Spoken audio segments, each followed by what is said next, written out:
We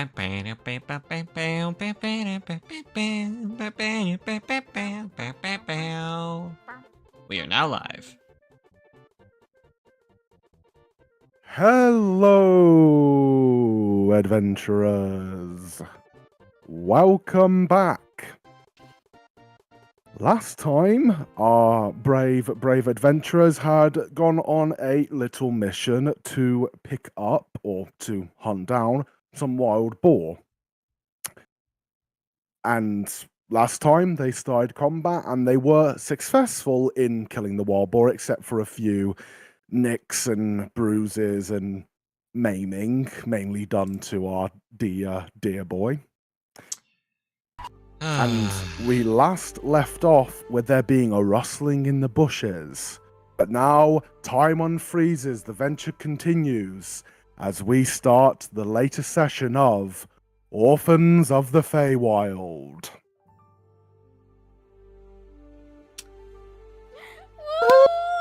Where's my applause? Where's my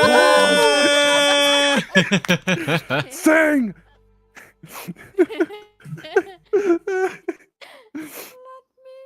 This is the bit where he's like, that was very no, it's a yazoo. Sorry, she's talking about my drink. It's milkshake. It's a milk drink. Flavored milk. Brings all the boys to the yard, and it's better than yours. It's better than yours. I can teach you, but I have to charge. Anyways, right then. So how are we all? We're all doing good, right? It is very hot in my room. Yes. Yeah, it's not like we've been sat here for like an hour and a half getting ready. Quote unquote getting ready. We totally all just sat down here and started. Guys, Yes. I'm so interrupting. Mm-hmm. Yes. What the hell is this? What is what? Look in our group. What? What's up? Okay. What is it? What? Ark? Yep. Ark. What? It's saying we're playing Ark Survival Evolved. Okay. What? That's interesting. Okay. Yeah, I'm playing Ark. So apparently for all those watching the stream, if you go down to the comment section right now, I don't know if it'll maybe change because YouTube does sometimes change it when it realizes it's messed up, but right now it's saying we're streaming Ark Survival Evolved, which is a bit funny. Yeah, it's definitely not Ark. We are Dungeons and Dragons. I even have it in the tags. Guys, I think our cheering and clapping combined made it sound like a dinosaur roar or something, and it got triggered. Most likely. Yes. That's funny. Oh, well. I love you, honey. Love you too, hon. Right then, so. Yes? Where we left off, DM? So, why did you attack on We're Titan ready. us, Mr. Dungeon Master? Oh, gosh. Because I had planned that we wouldn't be able to do a session for a few weeks, so I wanted to do something that would make you all feel bad not doing this, being able to do the sessions for a few weeks. Finals! I have finals in a few days, and I'm doing Dungeons and Dragons. Fun! Procrastination. Welcome to the world of people that play D&D. Welcome to the internet. Have a Anyways. Anything that brings yours can think of can be fun.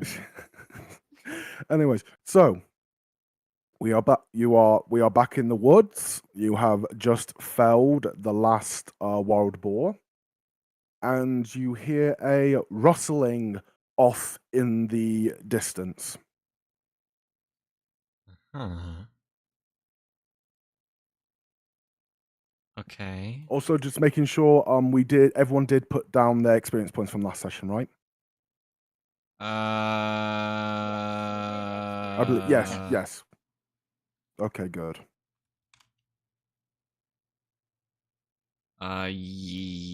Yes, I remember now. Yes, we did. Yes.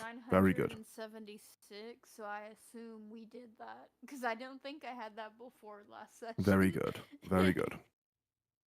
Very, very good. So, as I said, you hear a loud rustling off in the distance. You Anyways. No, you hear a loud rustling off in the distance, and for a few tense moments, you hear the rustling in the distance, and you even hear like some birds from the distance go, flying away from something, whatever's making the noise, and then it falls deathly silent once more. Just like last time when you first entered the forest, there's not a sound. No wind. Can Molly roll to see if she hears anything at all? You may make a perception roll for me. Oh well, never mind. What was the roll? 5 plus 4 is 9, so... Nope. You still hear silence. Kelmar? You want me to I think we try? should- Oh, No, this is in character. okay, in character. This is Kamali talking. Kelnar, don't think we should be here anymore.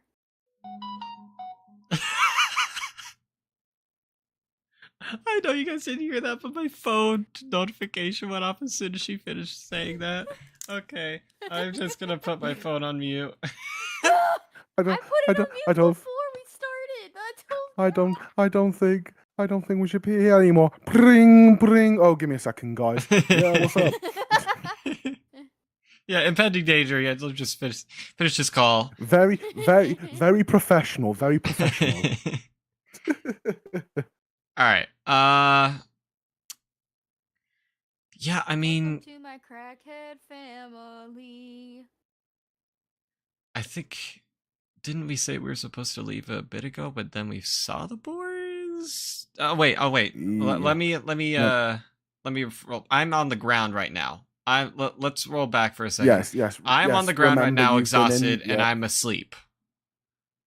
I remember. you said you fell asleep. Yeah, I fell You said asleep. you fell asleep. He's asleep, so Can I'm I talking to roll an if I unconscious heard body. anything?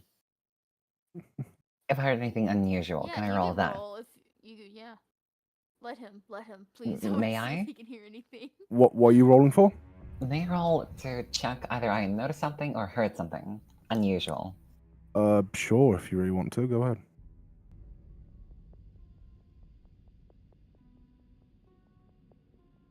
Mm.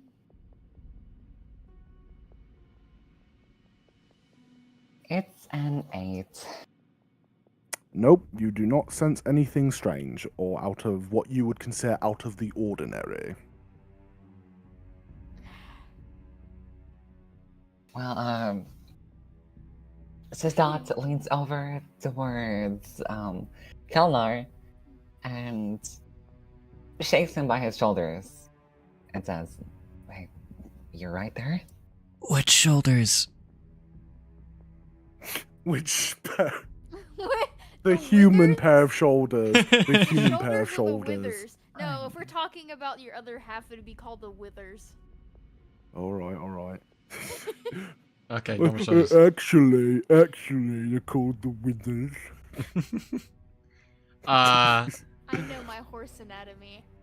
Why he's not a horse? I'm not a horse. But look, it would be the same thing. I'm pretty sure if you looked up elk anatomy, it would be called the withers too. Which we're not going to because we're not that sad yet. Yet. Mm-hmm. Kelnar just groans for a second and says, what?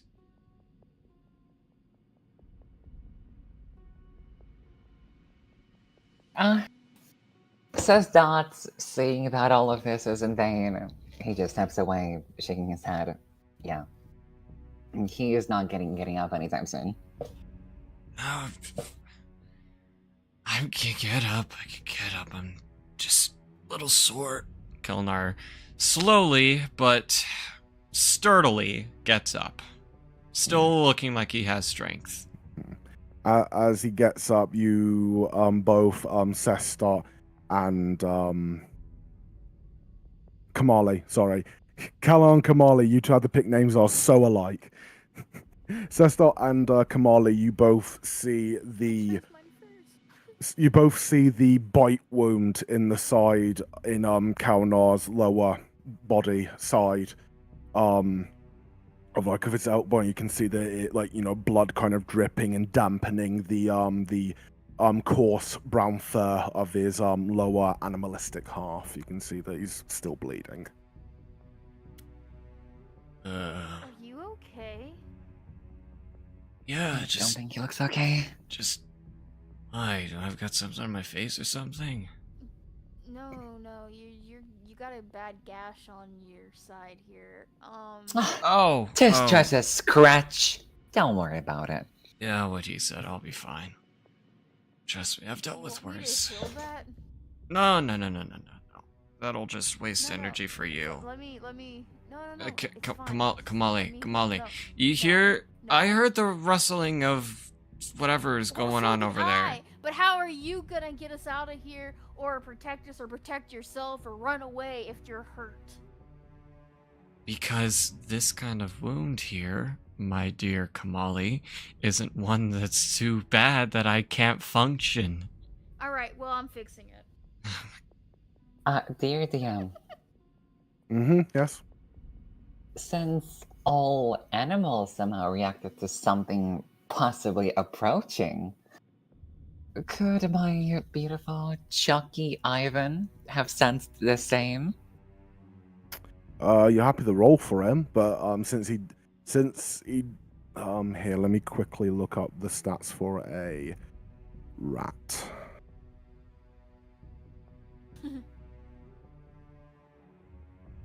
In the meantime, can I use Healing Spirit on Yes, you Kilmar's may. side? Yes, you may. That will obviously take away one spell point of its level or higher, depending which one you use. Sestar, can you help me out here? I thought we were done in combat. Well, no, but it doesn't matter. Using magic still uses a spell slot. Yeah, that's what Doesn't I matter would. if you're in or out of combat. That's why Kelnar was like, Doesn't no, matter. don't do that.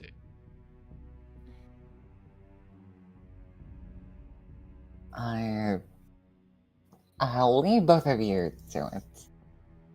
Ah, thanks for your help. Kamali, please. 1, I know healing magic myself. 2, it will be just fine. Right then, would Promise me that if it gets any worse, or if you need me to heal you, you will tell me. Yes, ma'am, I will tell you. I mean, Damn, you're even I can harder help than with some me. healing magic.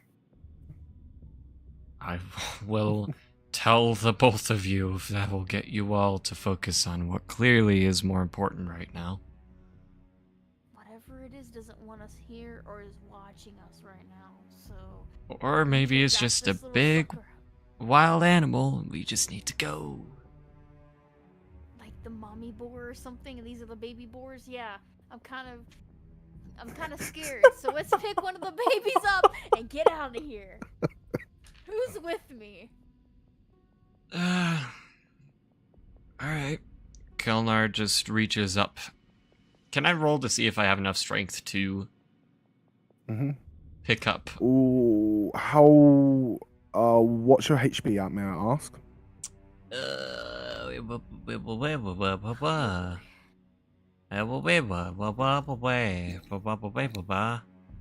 Where the hell did my sheet go? There it is. There you go. My HP is trying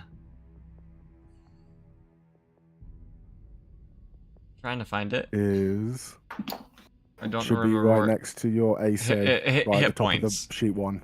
It's Yeah, hit points. It's HP. 21. Hit points. 21. Okay. Yep, you're perfectly fine. What's your total hit points again, may I ask? Total hit points is 26. Oh yeah, you're fine. You're all right. Yeah, like it hurts. You've taken, obviously you've been hurt, but you're fine. You're okay. No need to worry. All right. Well, I just grab one of the boars right next to me. I will assume taking over this one right here. So just like Which one? Just out of the car. Okay, coolio. Would you please roll strength for me? And also, Velvet, you want to see if your rat friend could sense anything, right? Precisely so. Yes. Please roll a just make a flat roll for me. D20. 17. Okay. Ooh. Now, am I correct? Perception, isn't that intelligence? I think it's just Perception noticing is something. Wisdom. Is wisdom. Good Got it. thing Well, no, I know, got but your it's just wisdom it's teeth still removed. Let's roll those. wisdom 17. Okay. Yeah. As you're going about doing what you're doing, Sestot, your little rat friend, suddenly like runs from out of your sleeve and kind of circles round your wrist until he's on top of your arm, and then runs up your arm onto your shoulder, and you can see him like focusing on a certain area out towards and when you look out, you can see that he's kind of focusing in the direction of the chewed up corpse.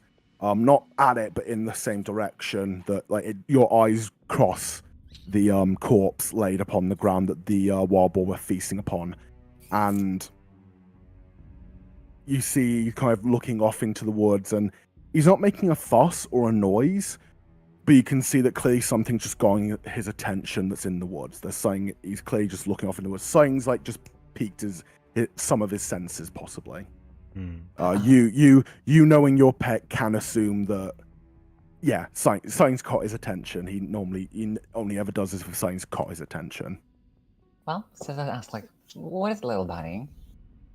He looks at him, and he looks where Ivan's looking, and tries to understand what's wrong, but he realizes that's not normal behavior. And so, says that he talks to everyone. Guys, I think Ivan noticed something. Because that's not how he usually behaves, but he is... Just look over there, and Stud pointed somewhere at the corpse and beyond the corpse.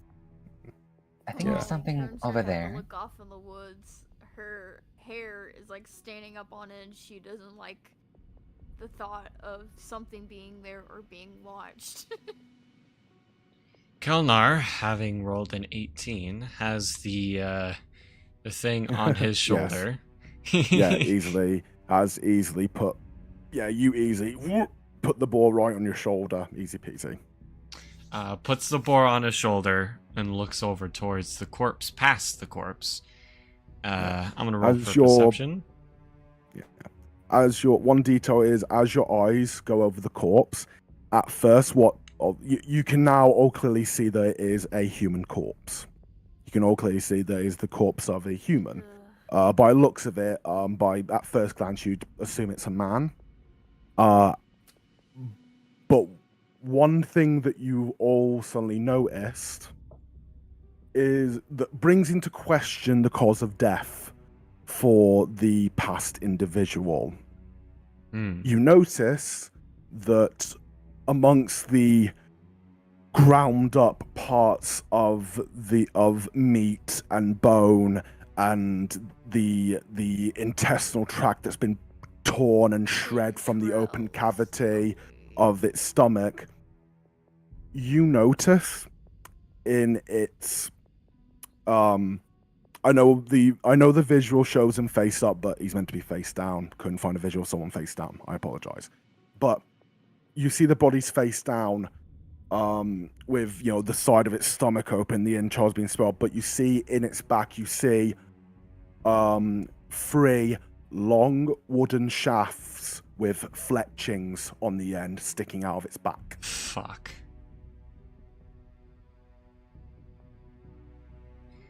I think we need to get out of here right the hell now. Says Dot, being in his own head, What did you kind of see? ignores. It Kelmar. all dawns What did upon you see? everyone Everyone. that sticking out of the corpse's back are arrows.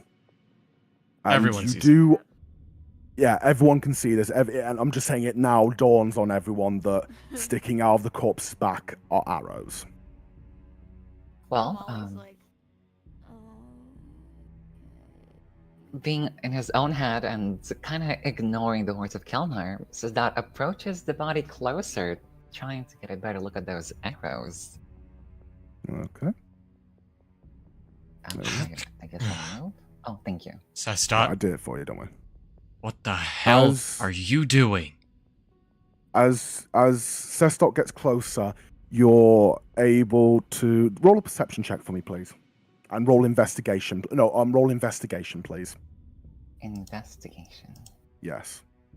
And also roll a roll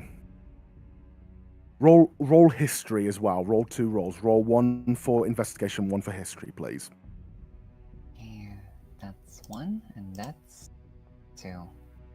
By the way, I got a 13 on my roll for perception. Okay, hold on. Okay, very good.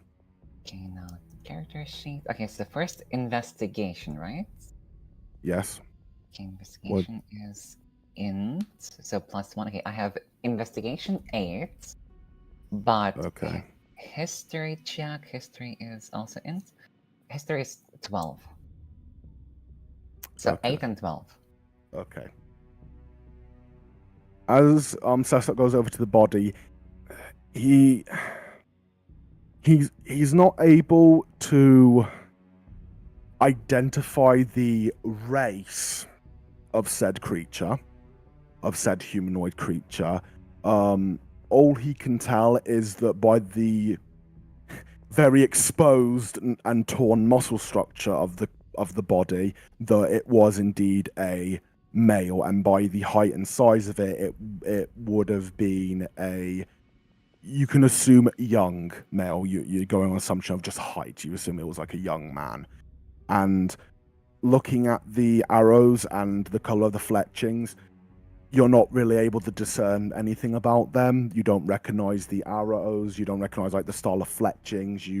They just look like very well crafted arrows. I will say that it's very easy to turn one side.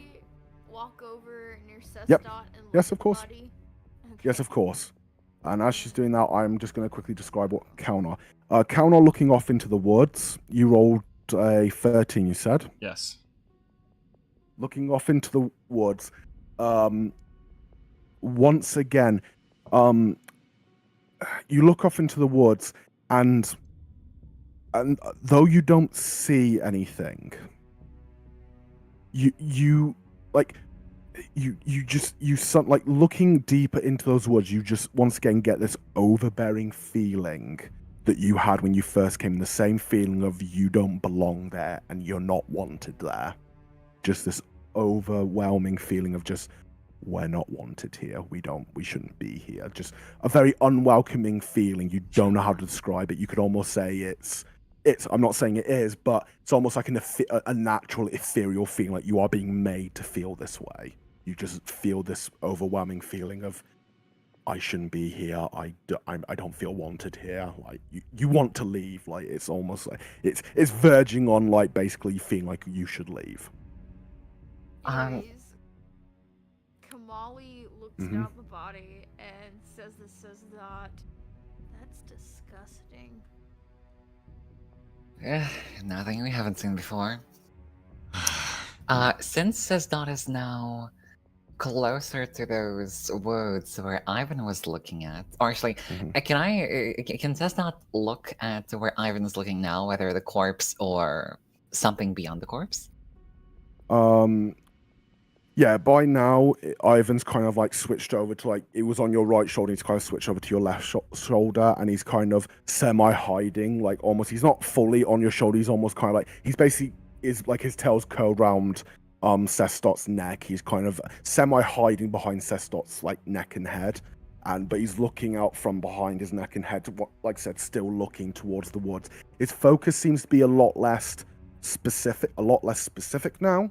It seems to be more just that end, like that direction of the woods, that entire entrance of the woods, Well, that entire area. Since his dot is now closer to those woods, can I roll a perception check since I'm closer? If you'd like to, you can. And Kamai, what is it you would like to do?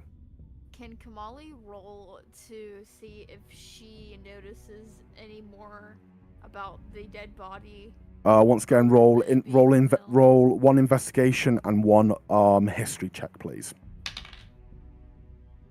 Sestad Yohaku, we need to get the hell out of here.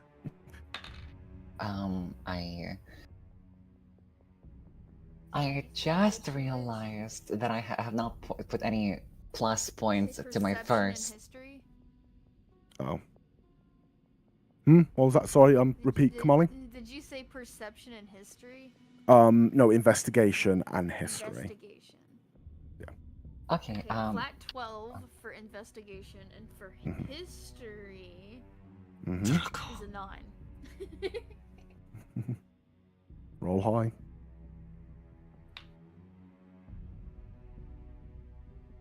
Who, me? No, I'm just saying, like, hope you roll high. Just being nice. Oh, I already did. I just said what it was. Did you not hear me? Sorry, no, you cut off for me. Oh, wow. I said investigation was 12, and History was 9. You don't recognize, once again, you as well don't recognize anything about the owls. You basically come to the same conclusions. You can tell they're very well made. They definitely were made by a master craftsman. They're very well made. The fletchings are perfectly, straight, neat, they aren't splayed. Can I pull the arrows out and put Okay. them in my Let me bag? just say what you get for your investigation. Your investigation was 13, correct? It was 12. 12, okay. Looking down, you come to the same conclusion that Sestok had come to, where it looks like you reckon that this person was a young man, and you are able to, due to your higher roll, you are able to you're able to get that the arrows were definitely here.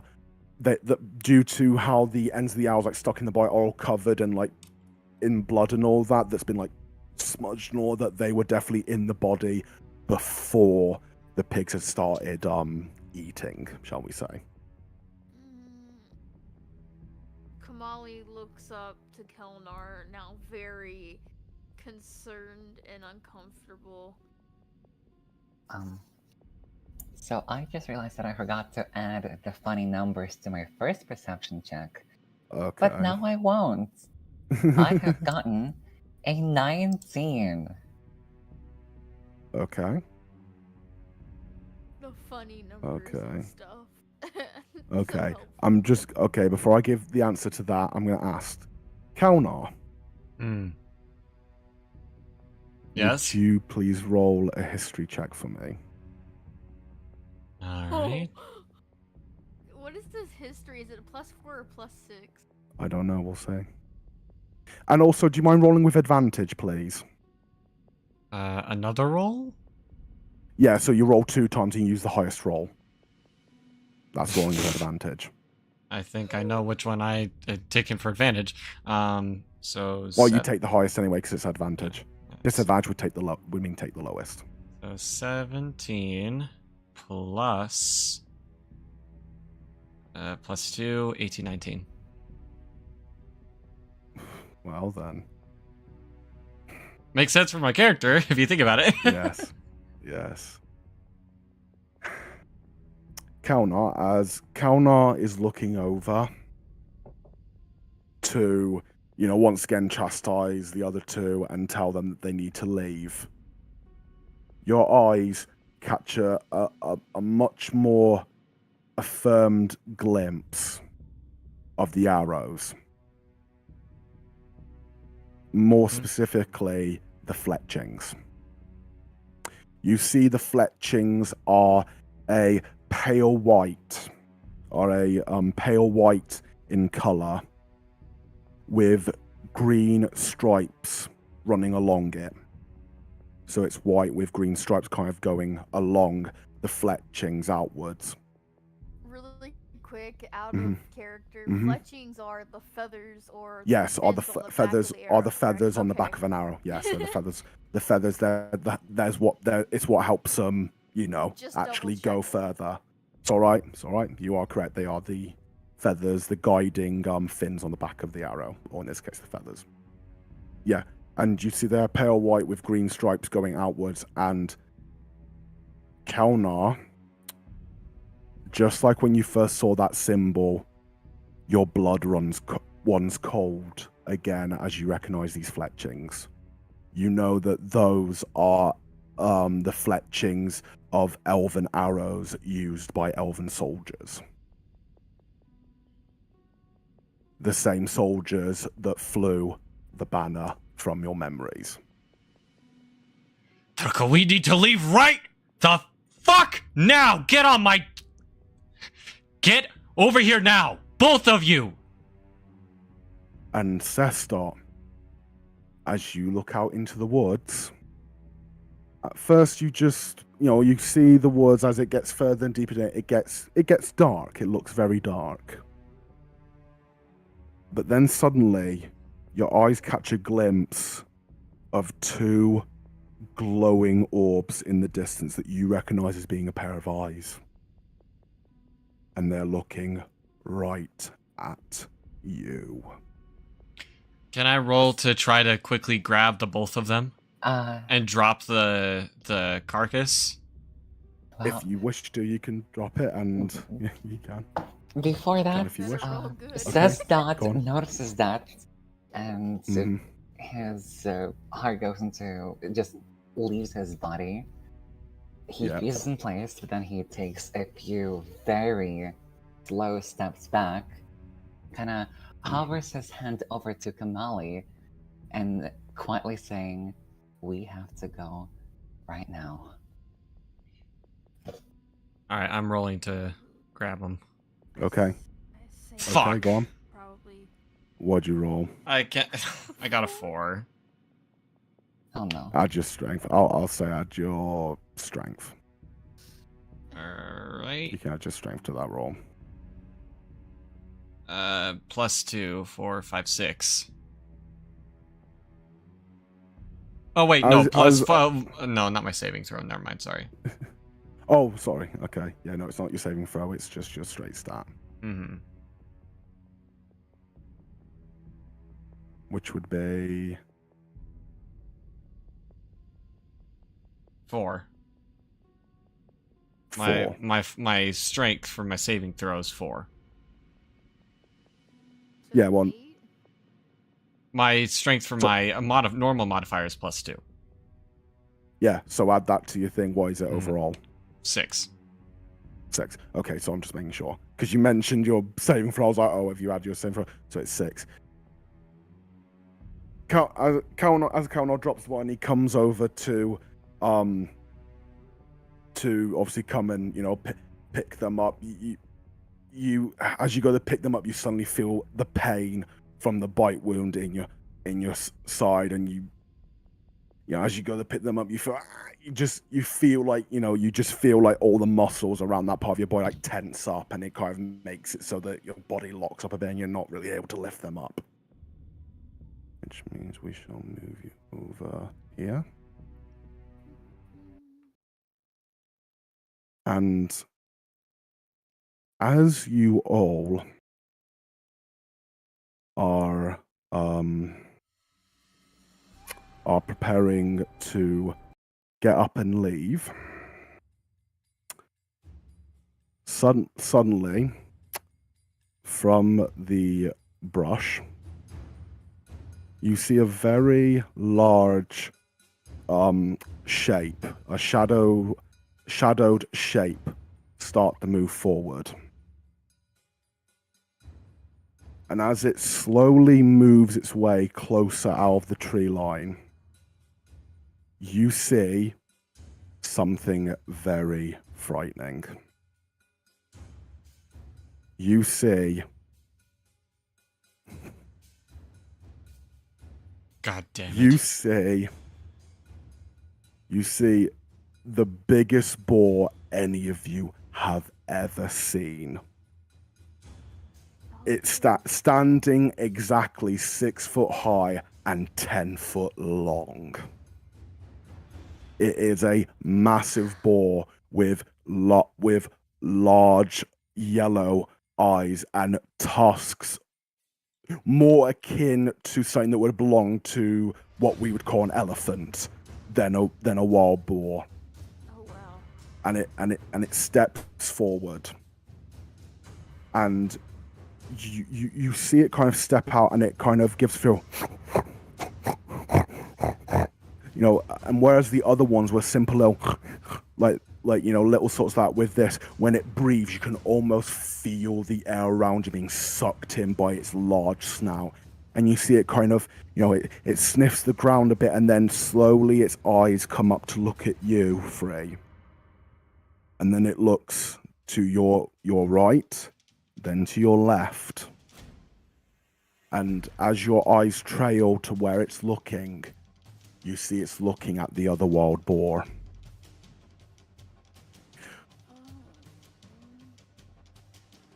It now comes across to you that the wild boar that you have slain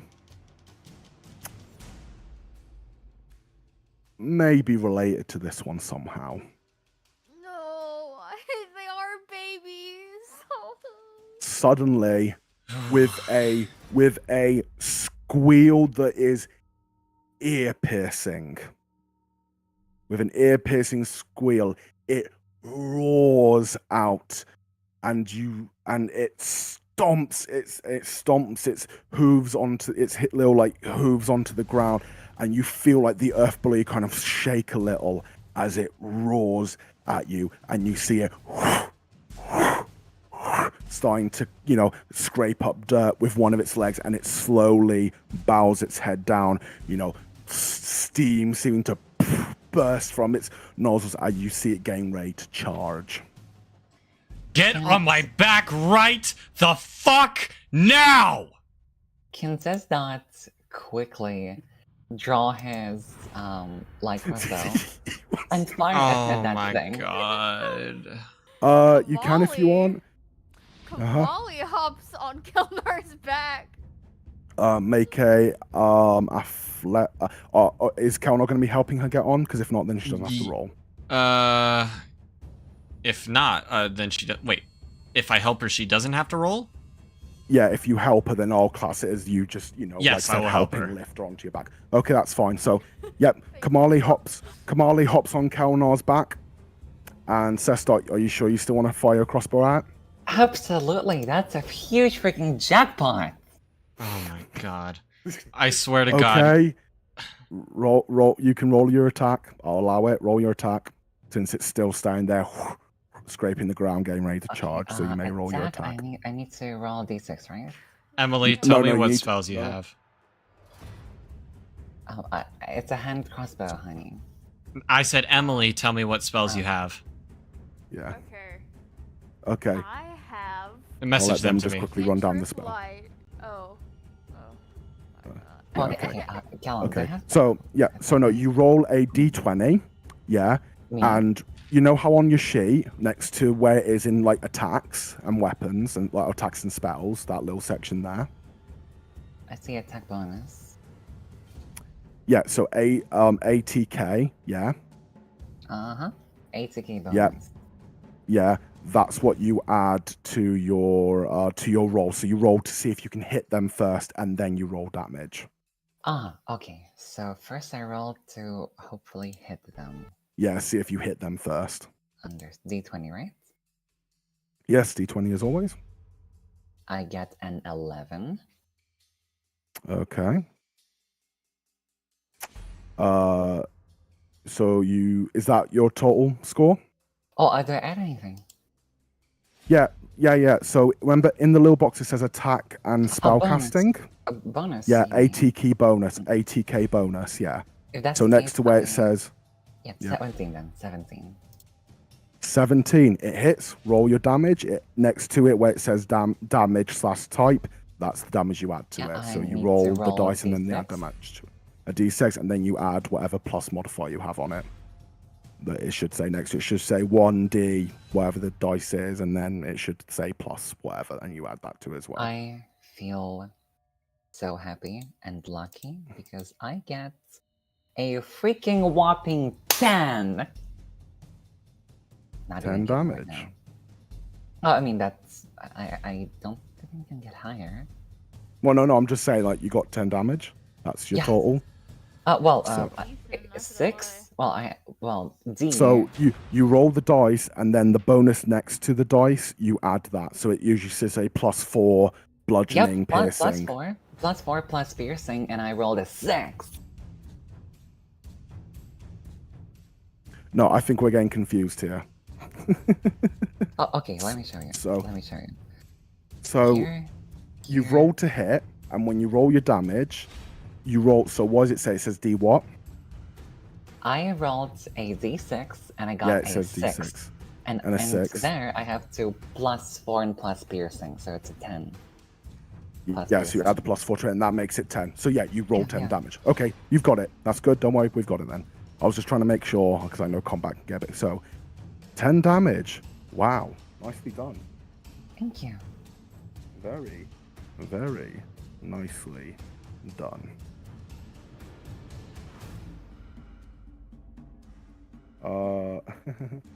Yep. Also here, Very in case of proof, if anyone needs it. Don't worry, I do trust my players.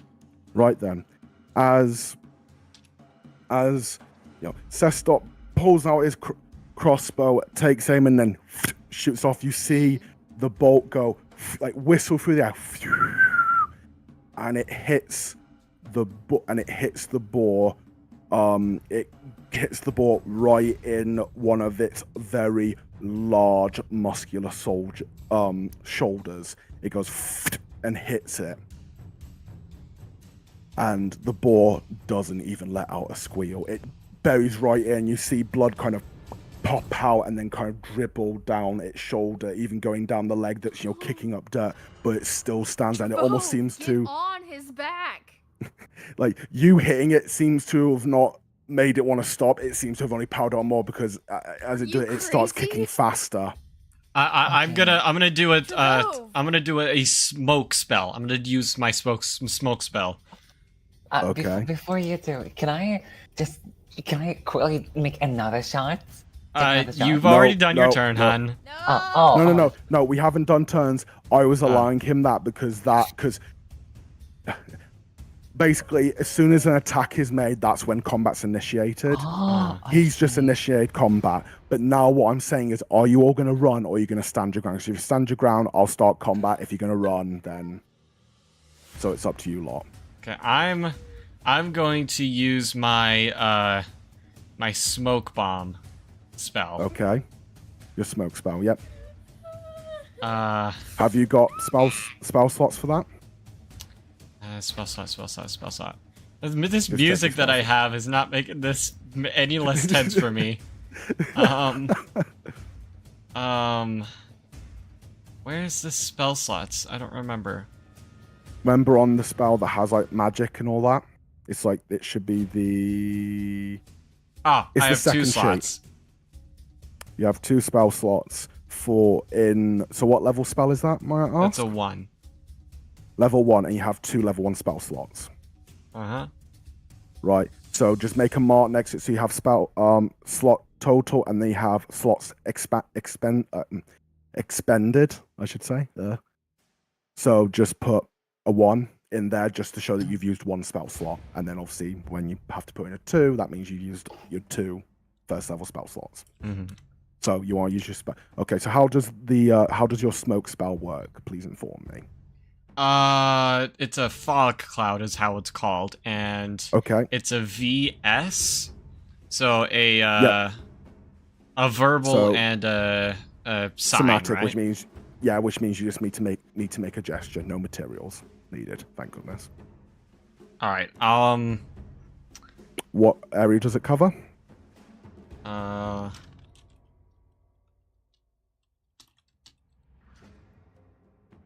don't remember. Does the fog? If you need to quickly Google it, just Google the spell. And it should give you all the details. 5 feet. 5 feet. Okay. So you want to know how much your fog covers? 1 square. Well, it says 5 feet, but when we did it that one episode, it was a lot. It covered the entire camp.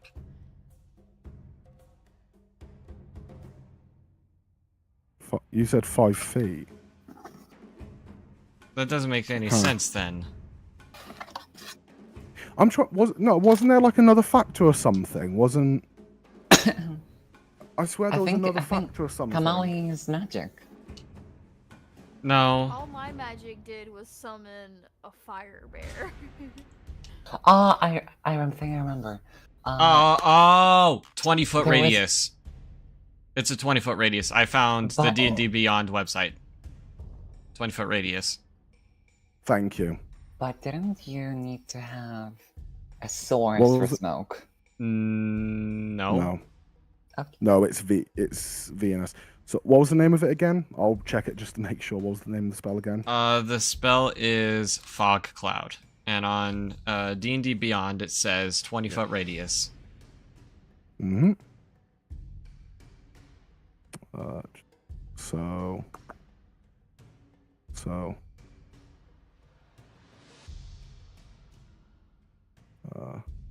Yep, you create 20-foot radius sphere. Yep, and its range is 120 feet, so you can cast it as long 120 foot away from you within that range. So yeah, it covers a 20-foot radius. Here we go. So 5, 10, 20, and then 10, 20. That's a 20-foot radius, right? So 1, 2, 3, 4. So each square is 5 foot. Yes. That's 20-foot radius. Just make sure. Yep. So okay then. Where would you like to cast the spell? Place it wherever you'd like. I'd like to put it.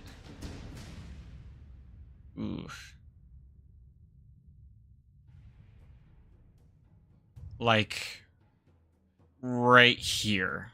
So like right here, like right in between, in front of it.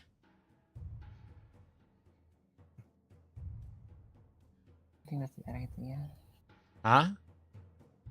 Nothing. No, what did you say, hun? I said I think it's a bad idea. Why? Because you want to shoot it again? No. You're placing it right there.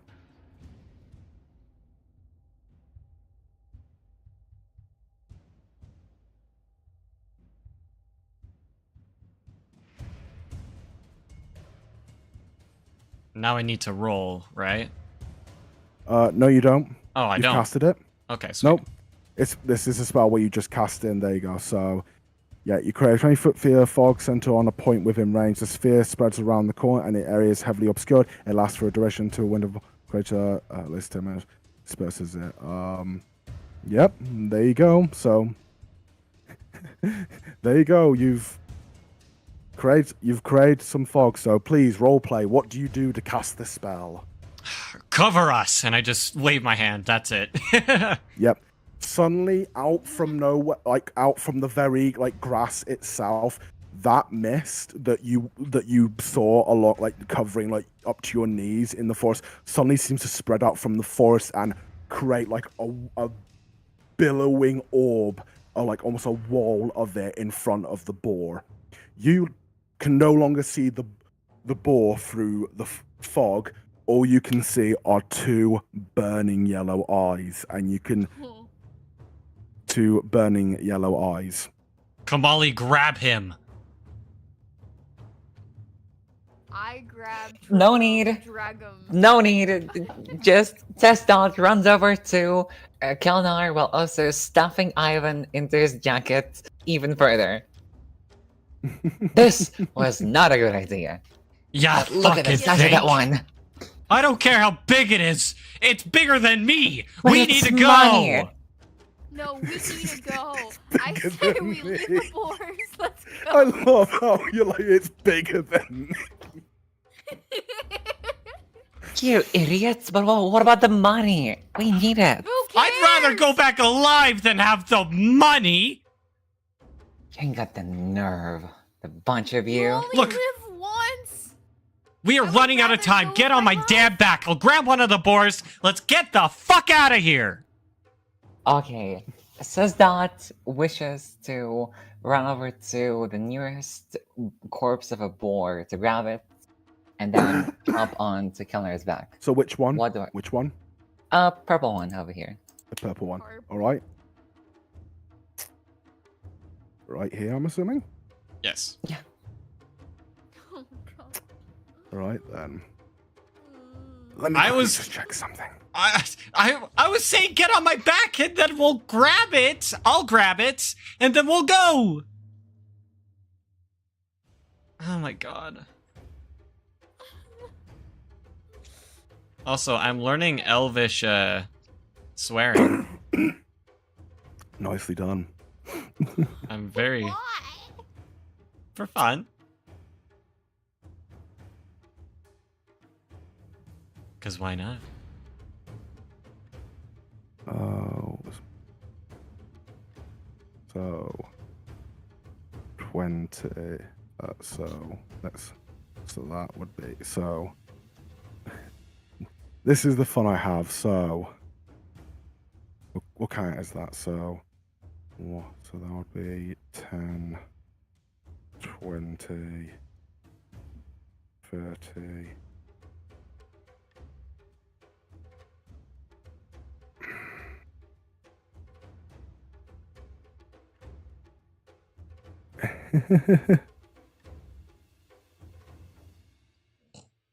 Oh gosh.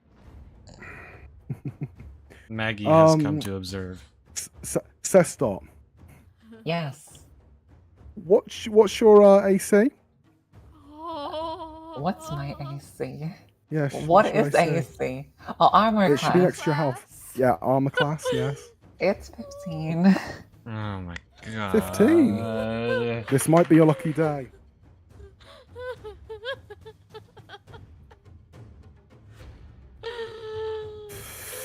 Oh. Fuck. Oh. As you bend down to pick up the wild boar, you suddenly hear, and Kelnar and Kamali see the wild boar charge blindly through the fog, running over. And as it takes, and you see it crane its head up, looking to swipe at the small blonde creature before it. And just as it swipes, one of its large, like elephant-like tusks just swings over his head as he luckily bent down in time to pick up the smaller pig. It misses. Okay. Sazdot is freaking out. He drops the body, runs over to Kellner, and hops on. So I know the boar's 6 feet tall and 10 Yep. feet long. How wide is this pig? 6 foot, 10 foot. I'd say it's about. A good 5 feet. Like I was about to 3 say. or I'd 4. say about 4 or 5 feet wide. I'd say. Good night. This thing's a beast. Yep. I was being ready to say goodbye to Sazdot just now. Would everyone please roll initiative? God damn it. No. Oh, okay. I mean, but okay.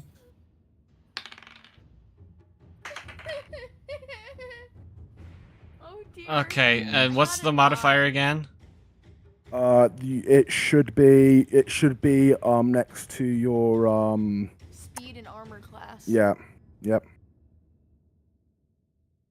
I got a 13. I got a 9 13. total. 13. So 13, 14, 15, 16. I got a 16. Right. So okay, so who got the highest? Probably me. Yeah, you, honey. Yeah. So Kelnar, you're going first. Oh boy. Oh, God. Then Kamali, how much did you get again? I got a 9. You got a 9. Sestop. 13. So then it's Sestop. Then it's Kamali. Then it's the boar. The boar rolled lower than that? Dang. Yep. Then it's the boar. So, Boring. Kelnar, what would you like to do on your turn? I know what Kelnar wants to do. He wants to grab him and... Okay, where's the boar right now? Right where you see it. It's currently right behind Seston. It's just swung at him. Kelnar, feeling full of adrenaline, currently wants to just grab him and not even, like, nicely put him on his back. He just wants to throw him, hoping that Kamali will grab him and just run. Okay. So, he's gonna try to do that. Right.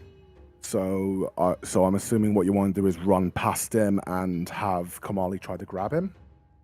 Or are you grabbing him? What are we doing here? I'm gonna try to grab him. Right then. So let's just move you up to him like this. You as well. And would you please roll a... Since you're not being careful...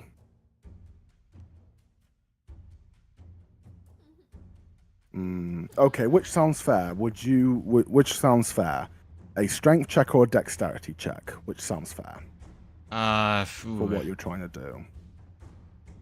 Strength is more, like I said, a feat of strength, so that would be more like, would you say the effort is lifting him, or is the effort you trying to grab him in the first way, which would be dexterity? He's a skinny boy. Over there. So he's a skinny man, so I would say dexterity. Yeah.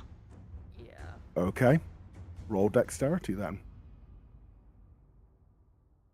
Shit. Why am I getting bad rolls today? What'd you roll? 5 plus 3, so 5, 6, 7, 8. 8. I got an 8. Okay. I hate this. I will say that as you run past him, trying to grab him, you sadly miss. You sadly miss time it, and your hand just barely, your fingertips brush against the soft purple silk of his robes as he goes on past. And since you ran past the boar recklessly and without caution, the boar gets to make an attack of opportunity. Shit. Oh! Why? What's your to hit? What? What's your AC? I said to hit. 14. If it attacks him, does that mean I get hurt too since I'm on his back? That's likely. Well, it's more attacking him, so you will probably get thrown off and be prone, but we'll see what happens first. 14.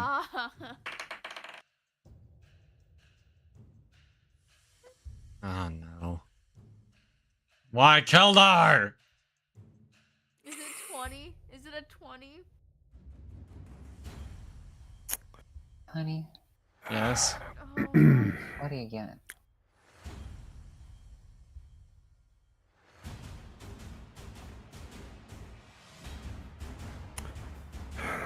Kelnar, Yes. you take 20 damage or not prone. Fuck. As Kelnar misses him and looks back to see where the boar is, Kelnar sees the boar, sees the boar lifting up its head, and both rounded ends of its tusk bash into him like a battering ram and send Kalnor flying backwards 5 foot. And Kamali topples off to the side and goes from where he is another 5 foot. And you are now, to represent you are not prone, I will put you both on your side. You are both not prone. So 20 hit points, you said? Yeah, 20 points of damage. Because it rolled a 20, so that's double damage. Shit. Kalnar can feel that some of his ribs are definitely cracked now.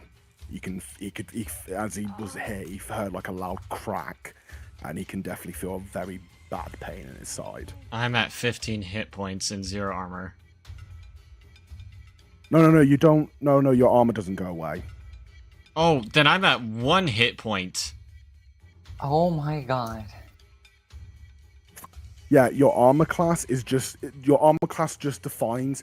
It's basically just the number I have to roll 2 or higher than to hit. God damn it, Your Kelnar's HP out is for just- the count. No, he's still on 1 HP. You're fine. It's when you hit 0 HP that you fall unconscious. And that's when you start making saving throws. Death saving throws. Yeah, so Kalnar is very hurt. He can feel that his lower elk body has got some of its ribs cracked and or broken. Kamali sits up and looks over at So Kelnar and starts saying, since that's the end of your turn, Kelnar! it's Trevove. What are you gonna do, Trevove? Okay. Trevo witnessed all that, Yep. and is, well, he does not feel good. Trevo, since he remembers Kamali talk about her healing magic, he yells at Kamali that he'll like, use it on him, heal him or something. Well, he is trying to get the boy's attention by running. Okay, so how you gonna run much can to? I move? How much can I move? It should say how far you can move on your character sheet. So if you look at your character sheet, Yeah? it should say speed somewhere. It's near your armor class and I have speed 30. okay. 30, so you can move 30 foot.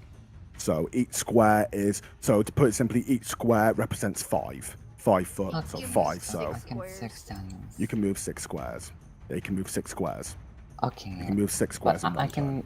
can I move and do also something at the same time?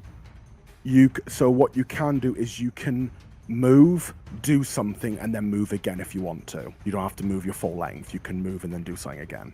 Okay, in this case, I'll do the next thing. I'll go 1, 2, 3 over here. Yeah. And here says Dot takes another shot at this thing. Roll to hit. Rolling to hit. I got a 16 plus 6, 22.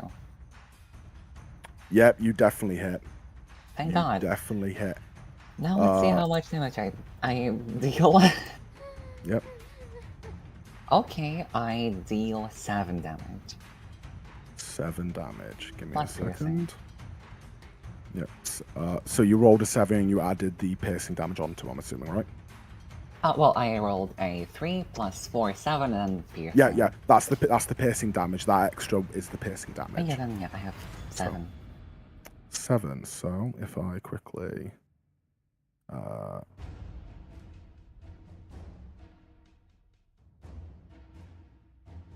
Oh shit. Blimey. Oh, yikes. Right then. So, and then what else would you want? Did you want to move again, or? What do you I wanna just do? thought, okay, so I can move again, but then I cannot do anything, right? Or can I do still something? unless you've got something that's a bonus action, no. In this case, I would love to. Can I do something which can be described as I am 5, preparing for this thing to attack, 10 therefore I'm foot, getting ready to 15. evade. You can move, like I say, you can move as far as you can. So you've moved. So you've moved 5, I'm like 10, 3. 15. Yeah, so 3. And, you can yeah. move 3 more times. I know I can move 3 more times, but instead, can I, on this distance, can I prepare to evade the charge, which will, I think, follow? Yep, you can. What I'll have you do is, I will have you. Give me a second. I just need to quickly look at something.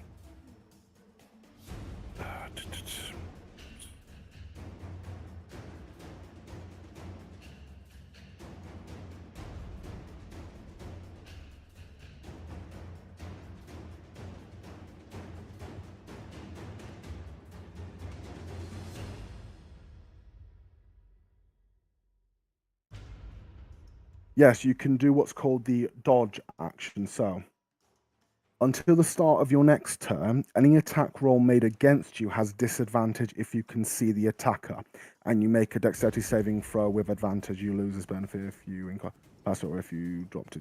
Yep. So you can take the dodge action. 1 second. Oh, I have also cunning action, which is a bonus action after my turn, which is dash Okay. or disengage. Oh, Yes. dash, disengage, and hide.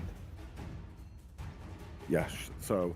And dash. also, sorry for interrupting, I have fancy footwork, which is creature I attack can't make opportunity attack for the rest of my turn. Well, I think that's Yep. currently. Yeah, when you're moving. That's why when you moved out of its Someone's when at you my went door. to move out of I'll be right back. It's alright. It's alright. That's why when you moved out of its range, I didn't make an attack of opportunity. Because I remembered you have the fancy footwork thing.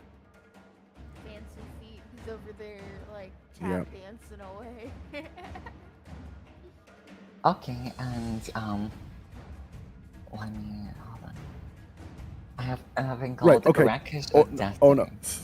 So okay, so you can either take the dodge or you can take the ready action. What the ready action does is, ready, if you wait for a particular circumstance before you act, which lets you act using your reaction before the start of your next turn, you must decide in advance, A, what perceived circumstance will trigger your reaction, and B, the action you will take in response. So basically, taking the ready action means you say, all right, I stand ready and I am waiting for this to happen, and if this happens, I will do this.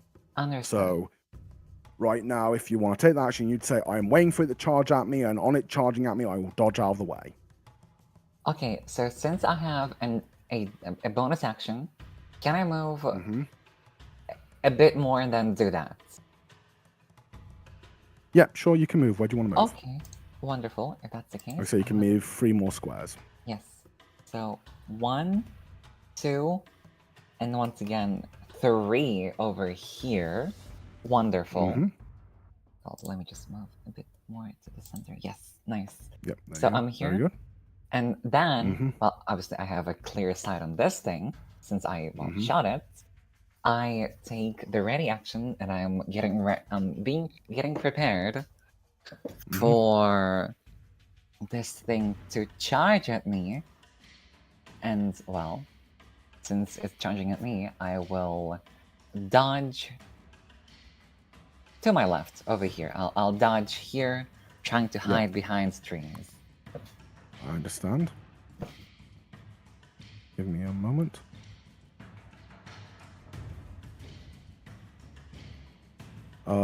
Very good. And is that the end of your turn? Can I do anything else? If you have a bonus action or anything like that, yes. But if not, then yeah, that's the end of your turn. Well, I did have a bonus action. Which is what? Well, okay. So, I ran, I shot, I ran, Yeah. So you've done. I So you've and I moved. said, So you moved a little bit. Did your main action, which is an attack, and then you moved again. So now, if you want to do anything else, it has to be a bonus action. well, Or free action. I prepared to dodge. Is that an action?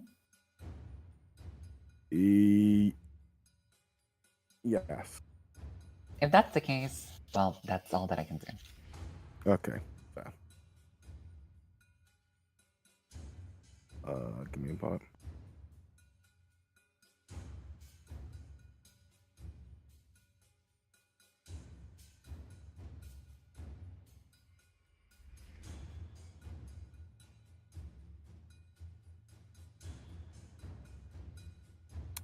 Right then. So now it is Kamali's turn.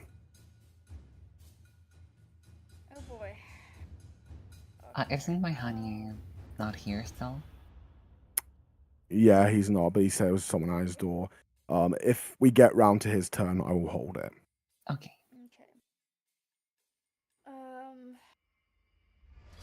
this case, Kamali gets up and runs over to aid Kelnar. Mm-hmm. Run. Well, no, you need to use a. Well, no, remember you're prone. Oh. Can I get up? Can I stand up? Yeah. Oh, whoa, I moved Kelnar. The heck? Yes. Don't worry. I've got it. I've got it. Don't worry. There we go. Right. I forgot. Is there a way for me to, you know, Yes. Give be me. unprone? Yes.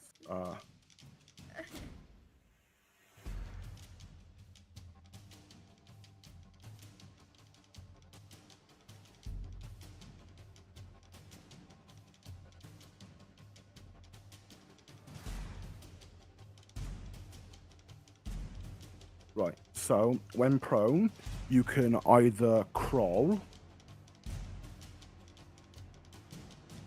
Yeah, you can either crawl or you can stand up. How far is he from me? Just 5 feet? Yeah, about 5 foot. I'll crawl to him. Okay, so you crawl to him 5 foot. Yep. Alright, I'm crawling.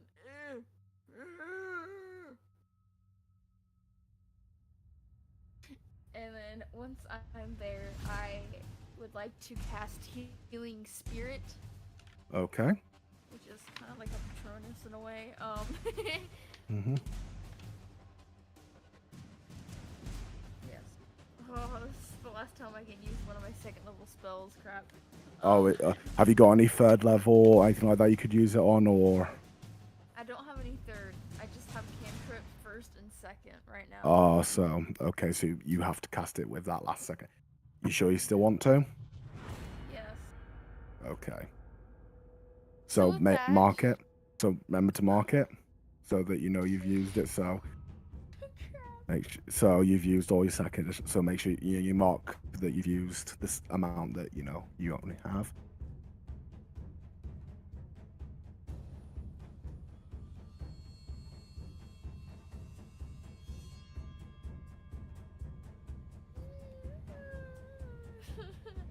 Anyways, Yep.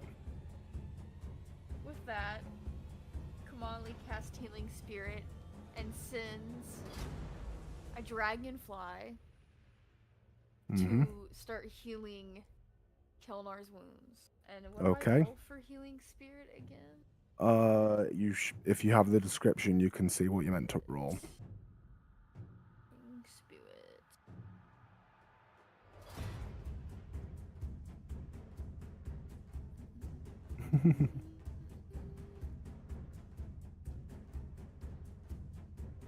Spirit can heal a number of times equal to 1 plus your spellcasting ability modifier.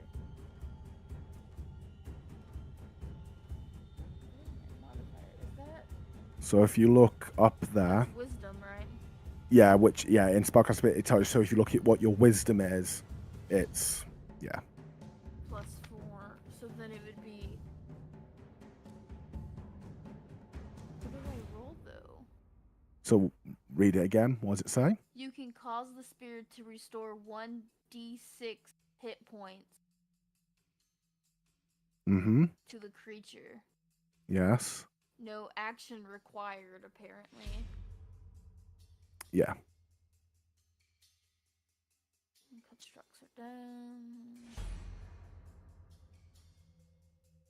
So it heals 1d6 plus anything, or And then it says, as a bonus action on your turn, you can move the spirit up to 30 feet to a space you can see. The spirit can heal a number of times equal to 1 plus your spellcasting ability modifier.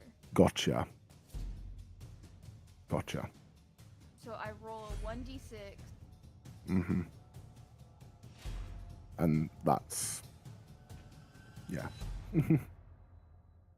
I'm Then so if I want sorry a about that, bonus guys. action- Welcome It's back, perfectly sweetheart. fine. Don't worry. Welcome back. It's all right. Don't worry. Yeah, love someone you, was at honey. my door. I'm back. You're getting healed. Don't worry. I love I'm you, getting honey. healed. Love you too. Yes. Yeah. Are you okay? Kamali is healing you. Yep, I'm okay. I'm a-okay. Healing increase. Alright. What I missed other than that? So Oh wait, or 3rd level, and it says at higher levels, when you cast the spell using a spell slot of 3rd level or higher, the healing increases. yeah, but 1d6 third level. for each- Yeah, but yeah, you have to use it with a higher spell slot, or else. Oh It, no. Okay. so you can't. You have to just use it as base value. But anyways, to get you caught up, you both were not prone.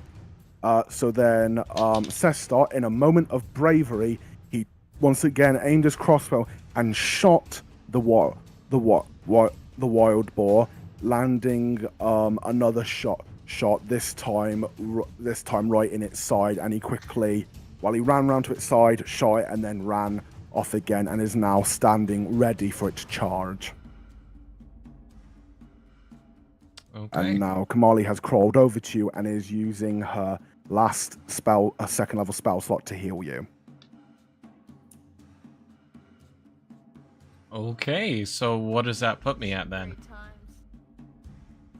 Well, you now gain 8 hit points. So I'm at 9. Okay. Mm-hmm. So what HP are you at now, dear Kaunar? 9. Very good. Did it say... Okay, so how many times can it heal per turn? Does it say how many times it can heal per turn?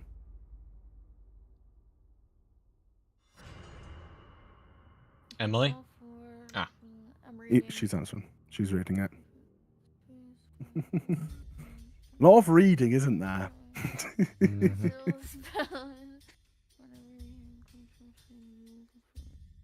Until the spell ends, whenever you or a creature you can see moves into the spirit space for the first time on a turn or start its turn there, you can cause the spirit to restore 1d6 hit points to that creature. No action required.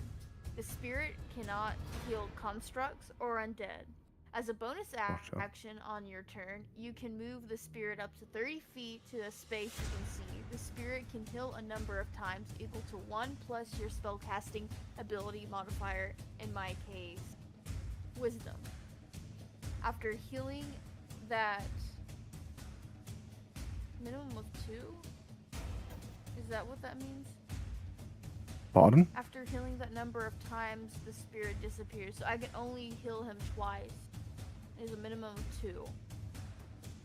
No. It says, remember, it gives you an estimate of like how many times it can heal. You have to add something together to see how much it can heal. It's saying the minimum is 2, as in it can't be lower than 2 times. I'm so confused. Oh, I'm goodness sorry. gracious me. It's all right. Read it again. Oh goodness. The spirit can heal a number of times equal to 1 plus your spellcasting ability modifier. Mm-hmm. Minimum So of 2. 1 plus your spellcasting modifier, which is 5 total. your wisdom modifier. What's your wisdom modifier? Plus what? Plus 4. So it Which is 5. 5. It can heal 5 times.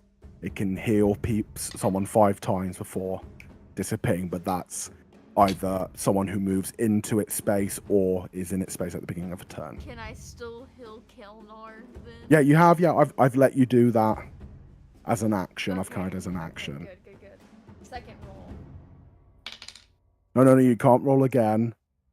Oh. I let you do it because you made it move into its space. So I was just doing it preemptively. So we've done that.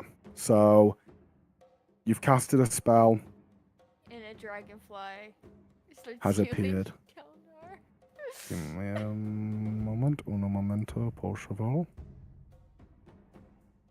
Kelnar's being healed by a dragonfly, because why not? Okay. Oh, there's your little dragonfly.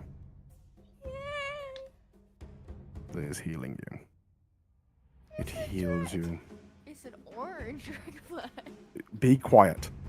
It's a marker, okay? It's just there to represent it. It's a marker, okay? Stop laughing. It's not an orange. I summoned an orange. It's a fade. Orange, you Anyways. glad it's not a dragonfly? Anyways. Okay. Anything else you want to do on your turn? No. Other than say, Sestot, run! I'm assuming that's the end of your turn? Yes. Okay. So it is now the boar's turn. The boar. After being shot, it quickly turns its attention over to Sestot, and it takes a step forward, turning to its side. That's 5 foot, and this is 5. So 10, 20, 25. It suddenly it turns around and once again kicks it one of its hind legs, and it charges at him. Oh, And boy. because you took the what do you call it? The I can't remember what the action's called because I'm a crap DM. You Shush. took the ready action, and you said specifically that you were waiting for it to charge, and upon it charging, you were going to dodge. Correct. Yes.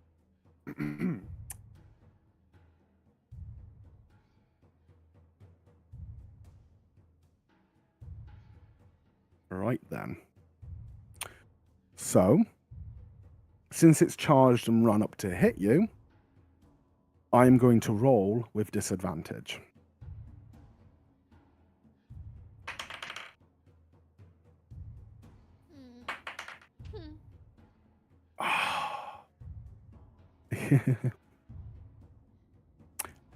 You're very lucky. So as it runs toward Sestot, Sestot stands there bravely, and as the pig runs, and just as it's about to hit him, Sestot quickly steps to the side. And he is barely missed. And the wild boar runs past and barely misses him. The only thing being disturbed on him are the tails of his coat as it flaps in the wind as it goes back, as if like a ole.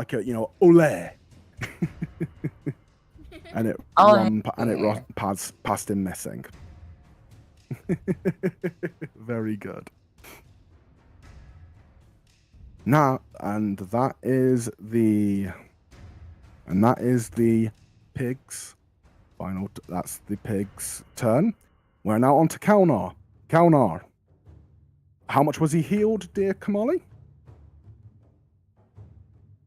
If I remember correctly, I think it was 9, so he's at 9 right now. Yeah, he's at 9.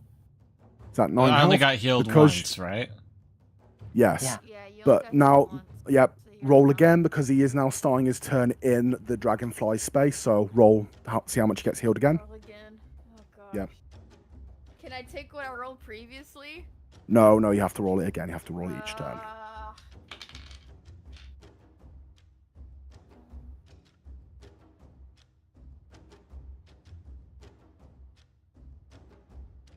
Seven. 7. Add 7 health to him. All right. Jeez, How much health are you at right now? I'm going back up. 9, 16. Yeah, 16 health. Yeah, Kalnar, you. Your max health. 26. 26. So yeah, Kalnar, you see this glowing, like this bright, glowing like thing coming to your vision, and as your eyes kind of adjust at first, you see that it's like a glowing, ethereal dragonfly that's slightly transparent, and it sparkles and shimmers in the light as it slowly lands down on where your wound is, where your bite mark and where your ribs are cracked. And as it kind of sits there, you feel a very slight bit of pain, very slight, but you can see the holes. You can feel and hear bones starting to shift and mold and move, and you're able to feel the pain of your ribs slowly starting to go away as your ribs are slowly fused back together. Ow. So, what would you like to do on your turn? Well, Kelnar stands up very slowly. Obviously, very. So standing up from prone counts as 5 foot from your, if I'm correct. Give me a second. Looking up the rule just to make sure, because I don't want to be getting this wrong. It's been a while since I've had to do this. Can Kamali say something to Kelnar? Just say something. Yeah, talking's a free action. Okay. Easy. Take your time. There's no time to take time. Yep. It doesn't mention anything, but just to make it more balanced, I'm going to say that it takes at least 5 foot from your walking speed, so it counts as you moving 5 foot. Okay. Just so it's a bit more balanced. I know some people say, no, that's not how the rule works, but that's my home rule, so suck it. Alright. Kelnar stands up and he, using his heavy crossbow, Yep. he pulls it out, points it at the beast, Mm-hmm. and aims for its eye. Okay. Roll for it. 14 plus what? Plus It should say next to it. It's ATK bonus. So down where it says attack and spellcasting. Yeah. 80k bonus. That's what you add to your roll. It's a 14. Isn't it like a plus 14. 4? I got a 19. Roll your damage. That definitely hits. Roll your damage, my friend. 4. Obviously, you roll the dice and then you roll the, obviously the plus damage for it. Alright. So 1d10 plus 3 piercing. Yes, very good.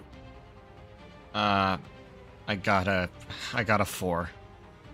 4 damage. That's fine. But that should do blinding damage as well, right? Yeah. It'll make it blind in one eye. Mm-hmm. Counter, as you bring it up to your shoulder, you pull it back, bring it to your shoulder, and as you lay it loose, it once again whistles through the air and lands straight in its left eye. It pierces right into its left eye, causing the creature to squeal out, and kind of thrash its head about as you quickly see it's the eyelids crumple up, and you see like big globs of blood kind of ooze out, and as it thrashes right, it begins to splatter all over, staining the ground around it.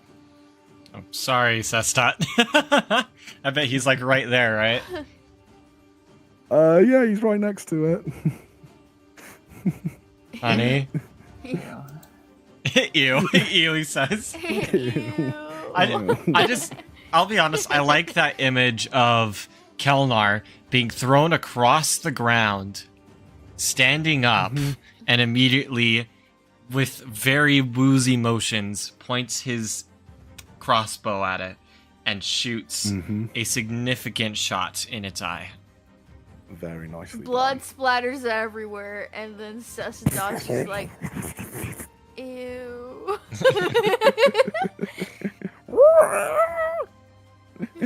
Very good. Would you like to do anything else on your turn? I look over at Kamali and say, "Are you okay?" I'm fine. Are you okay? No, but I will be for the rest of this. The words for says that over there. Huh? What'd you say?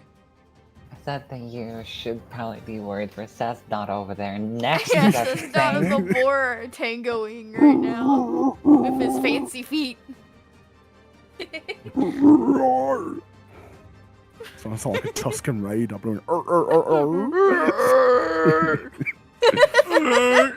Yeah. Anyways, Starts anything to, else you'd like to do? retarded seals. What are the words? Oh, goodness gracious me. Okay, so anything else you'd like to do on your turn, Kelnar? No. Oh, wait. There's more I can do? Like, I can do... What else can I do? So you can move. Remember how... So basically, you can do... So basically, the way it breaks down is you have your main action. Yeah? You can move, main action, and you can split up, so you can move a bit, main action, then move again. Like, you don't have to just move your whole moving speed. Right. Okay, that's the amount you can move in a space in your turn. So you could realistically move 5 foot, attack, and then just move the rest of the way out of range of like being attacked again. Okay. You can do that. And basically, this is why I say pay attention to what is considered a free or a bonus action, because bonus actions can be done. You can do something that's a bonus action. Okay. And on your character sheet, it should be in features and traits, or if you have it written down a separate document. But in features and traits, there should be like things you get as you level up. So as a fire, you should get like certain things as you level up. No, you're not a fire. You're ranger. Sorry, Yes, I'm a ranger. Pardon me. I was about to say, you're such a blooming tank. I'm like, are you sure you're not a fighter? Okay, so I'm at what level now? Since I have You're level 3. You're still at level 3, I believe. Level 3. You should have this stuff written down in your features and traits. Because of the space, I usually tell people just to write down what the ability is called, so then you can just look it up on D&D Beyond or whatever. Okay, features and traits. Fighting style. Type Slayer. Yeah.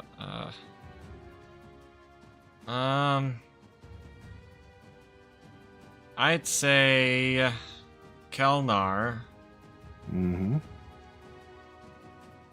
wants to. Ooh. Ooh. Ooh. Ooh. Oh, goodness. He's seen something he likes. What was that? He's seen something he likes. It's an option. It's an option Oh. of something I want to do. I'm thinking on using my last spell slot for a jump. Oh boy. And Oh boy. Mm-hmm. how far Yes. can a jump go? Let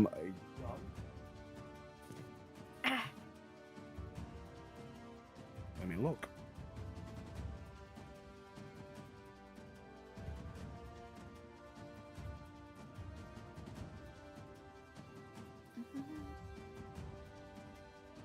So there's long jump and high jump. Long jump.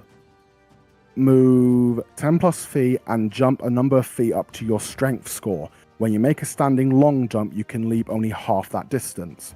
A high jump, move 10 feet and jump a number of feet equal to 3 plus your strength modifier. So move 10 plus feet and jump a number of feet equal to plus 3 plus your strength modifier. When you make a standing high jump, you can jump only half that distance. Okay. Does that make any sense? Yes, that makes sense. I'm thinking I might actually want to provoke. Okay. I'm thinking I might want to. So, how far can I move right now? So you moved 5 foot, so just take 5 foot off of your. So just make a no. If you've moved 5 foot, so take 5 away from your speed. Okay. So, I want to maybe grab one of the corpses right next to me, move a little bit away from her, so like there, and like wave the corpse. Do roll strength for me, please. Yeah, I'm thinking about that, but Okay, you're thinking. Okay. Because I don't know what else I can do right now to try. I want to try to get the boar away from. I get you. 6 plus your strength modifier, yeah. yeah. 6 plus 8. I got an 8. God damn it. You're not able to pick it up, man. Damn it. Okay. Sorry. I'm sorry. Then I guess I just. What do? I just stay here. That's all I can do. Well, the only bit you failed is you weren't able to pick it up. So I guess I'll just walk right here.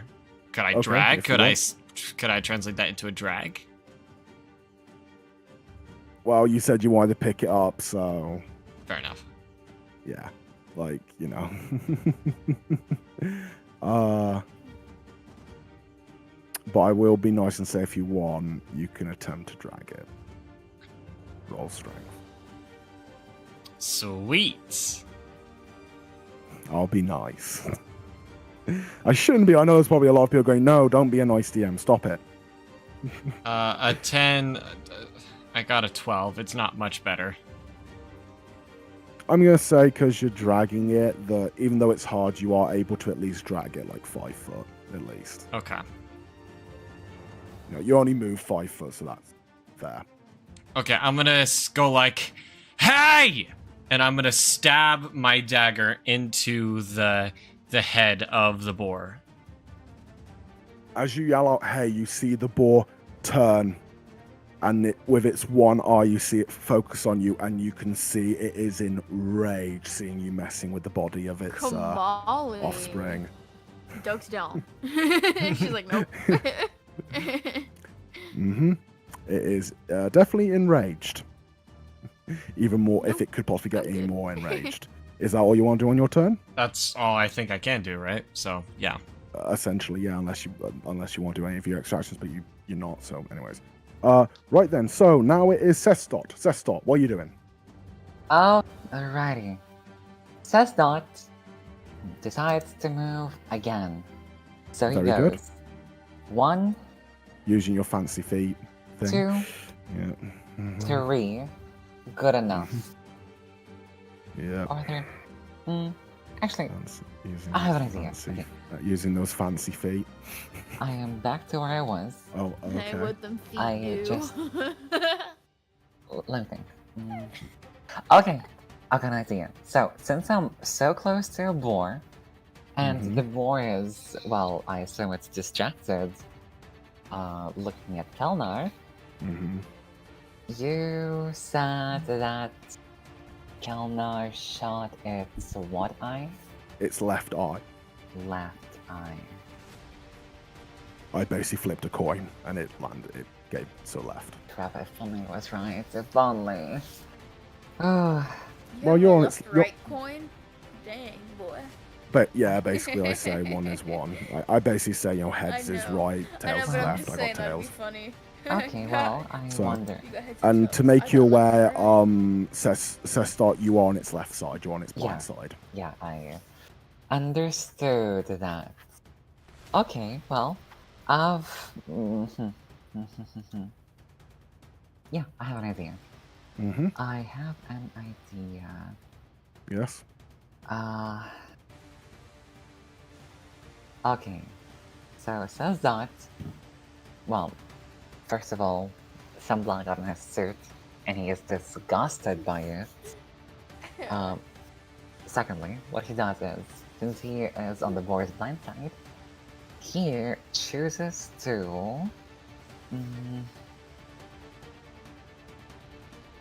How is it called? I forgot. Oh no.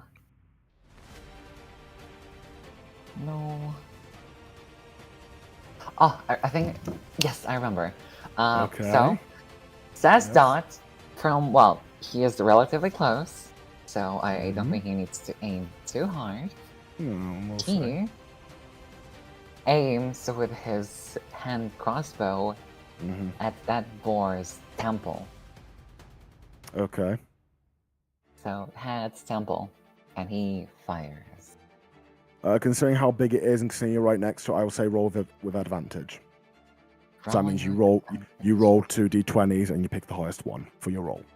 Understood. Hold Yeah, on. boy.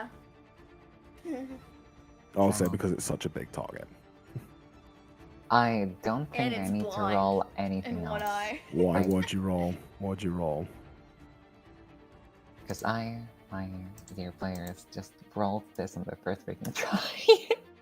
What'd you roll? Did you I just am roll happy. 20? Yes, I did. You- Yes, I did. Alright, roll your Oh. roll your damage.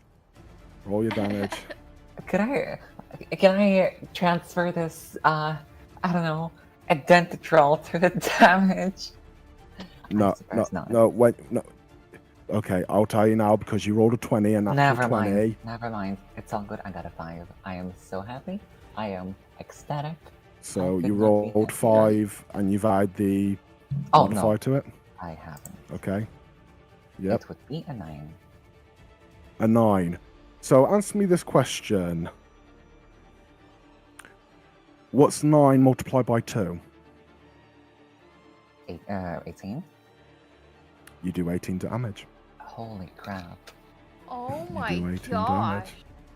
Yeah, when you roll a natural 20 on a hit, it does double damage. It's counts as a critical hit. Really? My homebrew Holy roll cow. is if you even if like you roll like a 19 but then your stats add up to a 20 above, I still count that as a critical hit.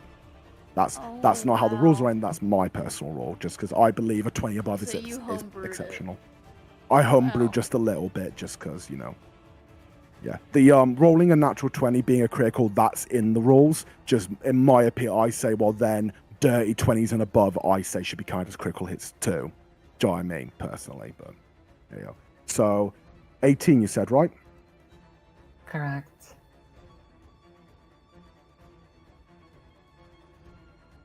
Yikes.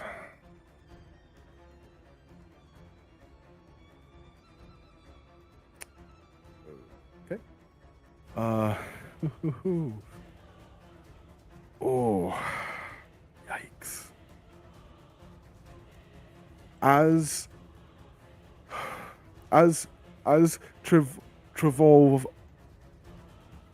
turns back at now the screaming beast as it turns its attention over to Kalnar, seeing that he is on its blind side. He takes his crossbow and aims it right, basically next to its temple, and fires the bolt, burying its length halfway into it, and he can even hear a large as the head of the bolt actually hits its skull. Ooh.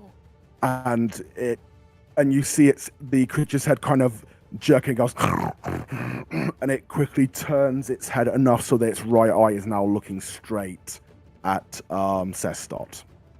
Anything else you'd like to do on your turn before you die? Absolutely. Please. First of all, holy crap, how is that thing still alive? Secondly, This isn't little babies, this is mama. 1, 2, I told 3, you there was a mama 4, boar. No one listens to 5. me. I'm sorry. Just the image of him and then running away. The image Yes, of he him is doing this not cool sticking action and around. running No. away. He is not sticking. That's really So, Uh-huh.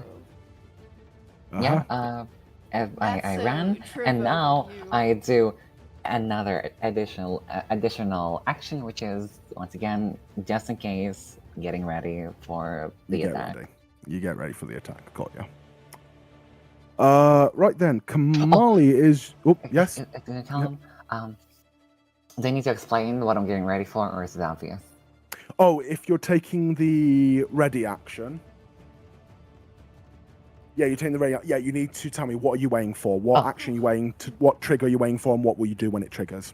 Once again, I wait for. I expect for this board to charge at me. So you're waiting for it to charge, and upon it charging, what do you do? Once again, I duck.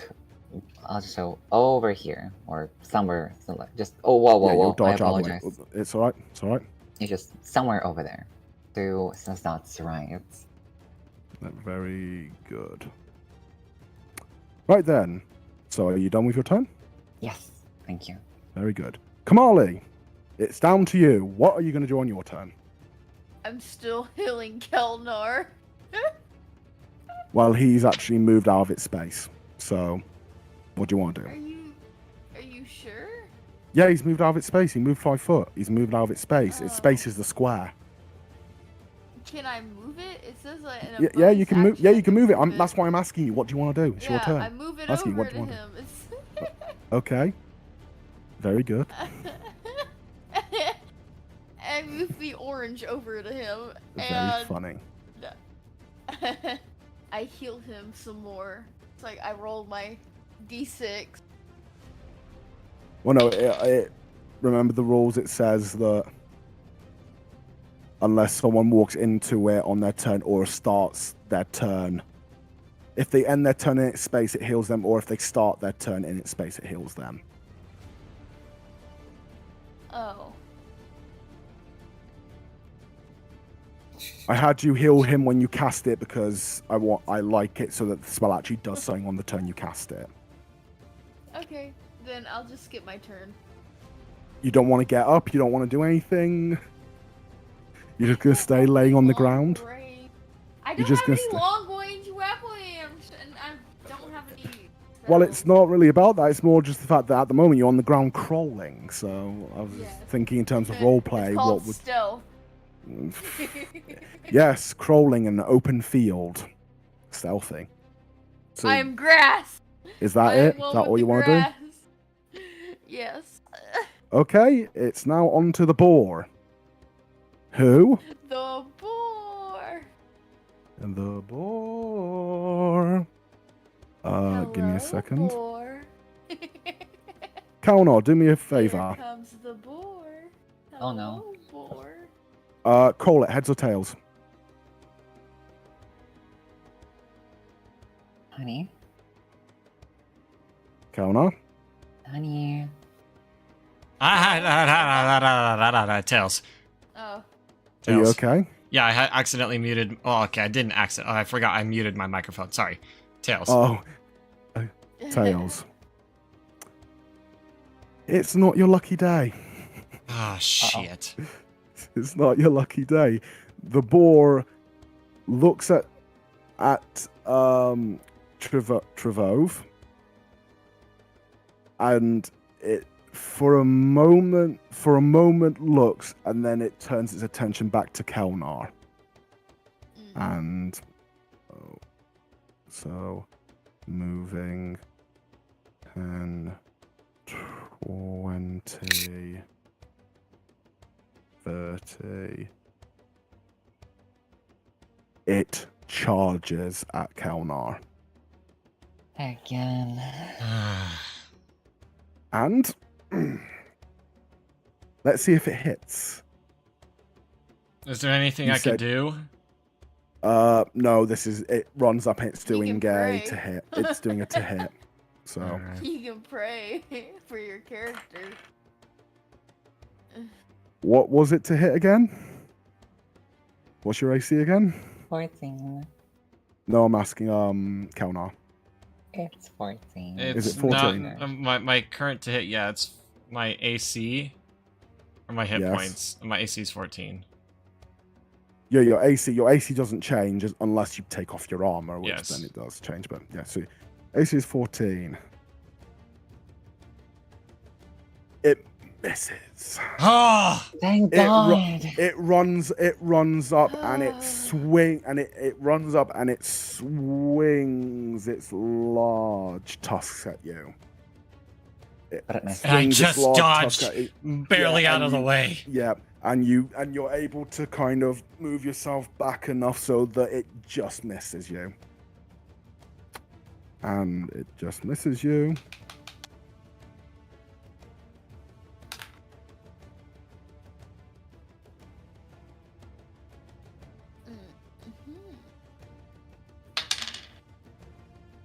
It doesn't. No, it doesn't. And then, yep, that's its turn. I am such an idiot. That's its turn.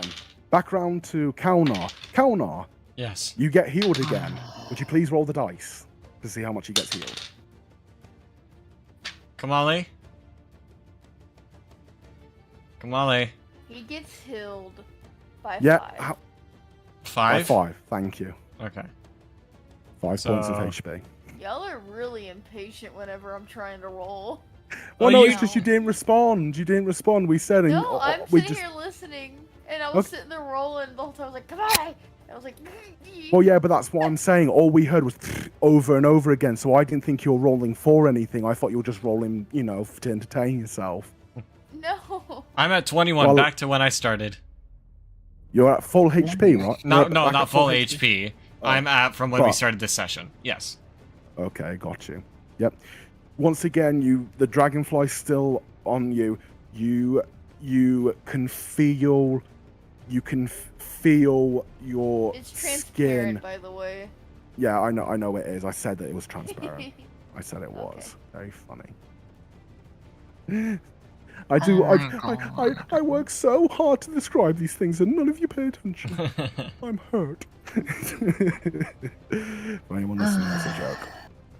And you I'm can gonna feel. You can feel the wounds on the side of your body where one of the smaller boar had bit you, and you can feel the wounds starting to slowly close in and seal up. Cool. Very cool. So yeah, what do you want to do on your turn? Okay, first off, honey, what were you saying? I'm sorry, I'm currently trying to strangle myself Why? mentally Why? because I'm Oh. so I'm so freaking angry right now. You have no Why? idea, guys. Why? What's happened? Why? Because it's the second time when I have a special trait which I did not use when I easily could. Oh, bless you. Well, here's the thing. Try and remember it for next time. Like, guys, Yeah. there's nothing wrong with looking at your character sheet and looking at the long list of traits and features and going, all right, what can I do my turn? Oh, that sounds cool. What's that? Can I do that? No, I can't do that. Oh, that sounds cool. Can I do that? Yes, I can. I want to do that. Thank you. That's what I do every session. I'm being honest because I'm not expecting you to remember every single thing. It's not that easy, but yeah. So, Kalnar, what do you want to do? What is Kalnar going to do on his turn? Using does the he do? dagger that he already crap. used to stab the child, as he Yeah. dodges back, he switches it quickly to his left hand and tries to stab it in the beast's jugular. Roll to hit, please.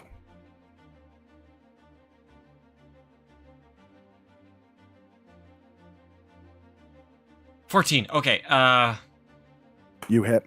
Yep. sweet. And damage. It's using my short sword, so it's 1d6. Yep. 3, 6. I got 6. 6 damage.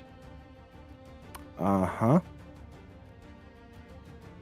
Do you add anything onto that? Isn't there like a thing you add onto it? Yeah, I got a 3, and I added another 3, which is Okay. 6. Sorry, I'm just trying to make sure. I'll stop asking that soon enough. It's just I'm trying to make sure because there's still times where people forget. So, Yep. 6 damage. Holy crap! Fuck me.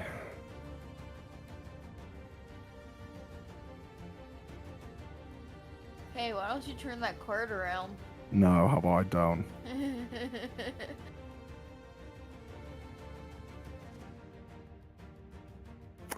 Right. As Kalnar quickly drops his sword, switch it to his left hand, he jabs it straight into the neck, right into the jugular of the larger boar. And as you do this, it opens up its maw right in your face. It opens up wider than you ever.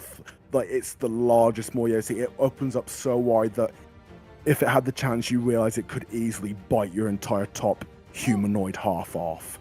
And it opens up its mouth and lets out a large guttural scream, blowing, stinking, foul breath into your face. And you swear you can even see down its throat. You can see your sword going into its throat.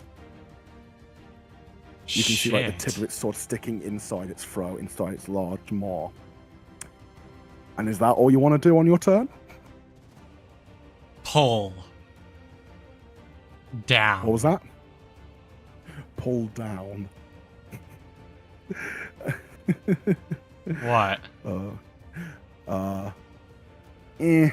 What? What's wrong? You said pull down. That's what I'm thinking on doing. Why? I'm just trying to think. Okay, you know what I'm going to say? Huh. Roll strength. Shit. Okay. Roll strength to see if Okay. you're strong enough to pull it down. I'll get, because here's the thing, there isn't really a thing for that in D&D. It's kind of just, it's very video game like, where it's like you attack and that's it. There's no real, do you know what I mean? So Yeah. I'll homebrew this. Roll strength. If you roll high enough, I'll let you do more Ah! damage. Ah! Fuck! How much did you roll? Honey. This would have been so cool! This would have been so cool! Can I change my mind? Can I change my mind on what I want to do? How much did you roll? I got a How much did you 2. roll? I'm sorry, dude, but once dice are rolled, the decision is final. That's my rule at the table. Is as long as you're talking about its ideas, but as soon as you roll a dice and say you're going to do something and roll the dice, as soon as that dice hits the table, it's done. I'm sorry. I'm sorry. As Kalnar goes to pull down on his sword, the beast quickly lurches and he suddenly loses grip, leaving the sword inside of its throat. Now it's on to And yeah, I'll say that's your turn done, right? Yes. Now it's on to Sestop. Sestop, what are you doing there in the back seats? Alrighty. Important question.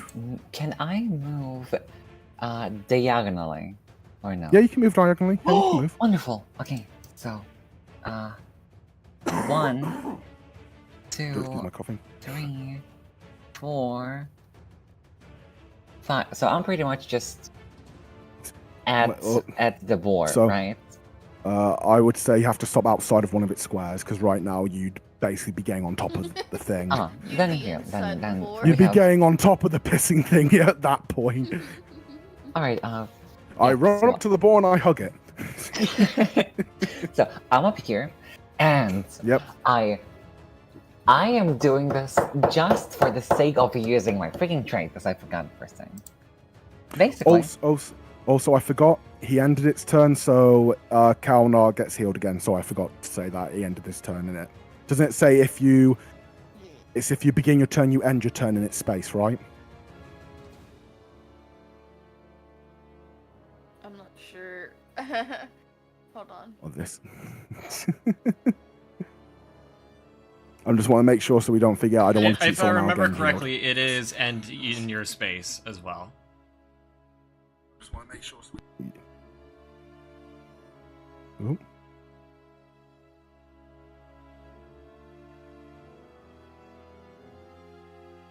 What? Until the spell ends, whenever you or a creature you can see moves into the spirit space for the first time on a turn or start its turn,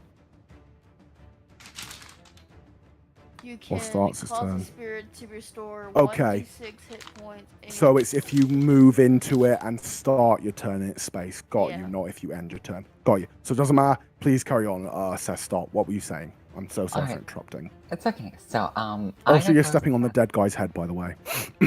Anyways. Nice.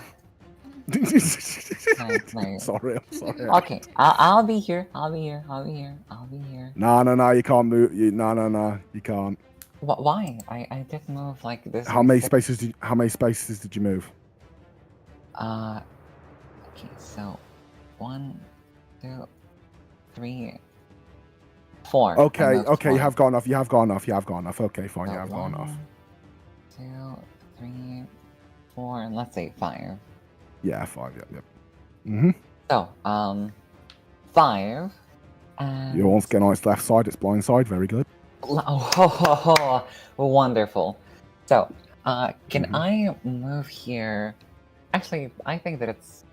just in case, can I move relatively sneakily for this thing not to somehow notice me, although it's fighting Kalnar?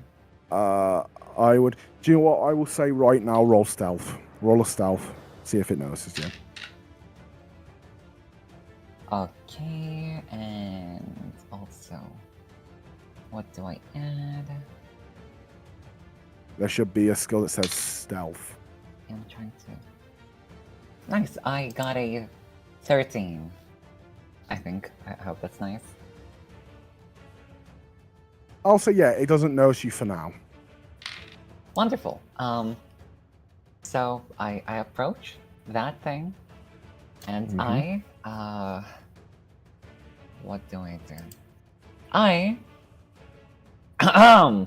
make use of my sneak attack ability, which is for every advantage, I gain an extra 1d6 for damage.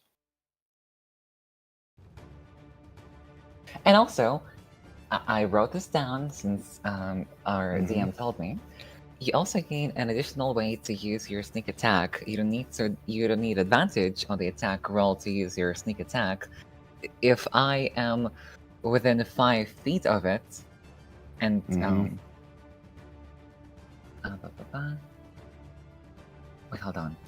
I think I misread this.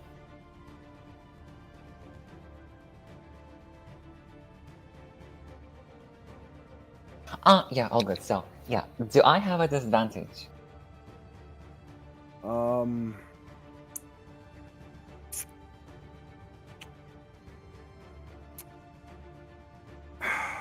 Let me look at something.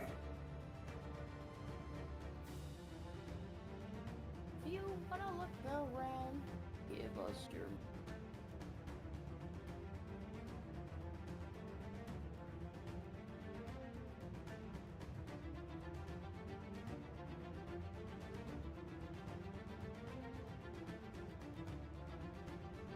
Okay, so if it's a stealth attack, Sneak attack. so stealth attack, sneak attack. The attack must use a finesse or range range weapon, such as the two weapons you have. You don't need advantage on the attack roll if another enemy of the target if another enemy of the target is within 5 feet of it. That enemy isn't incapacitated and you don't have disadvantage on the attack roll.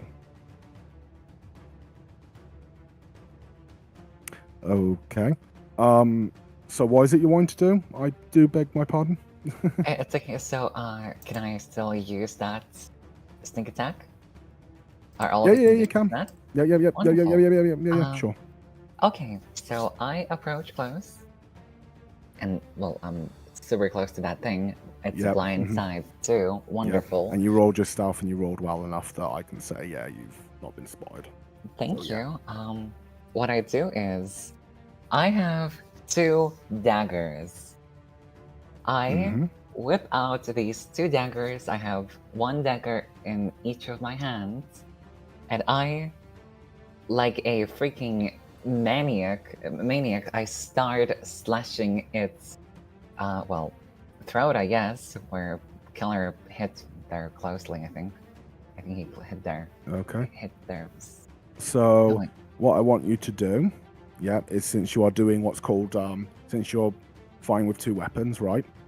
Yeah. I need you to roll for both the attacks. See if you hit, Understood. if either of them hit. But does that mean that I roll double d6 for both of them? Give me a second. Actually, So- for daggers, it's d4, by the way. I just saw Yep. that.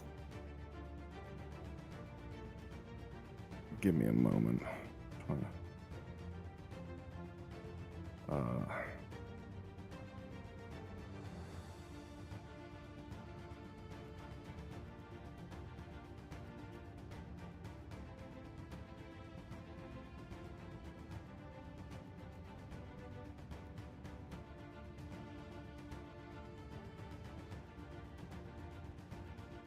Where am I missing this? So, I'm so sorry. Give me a moment.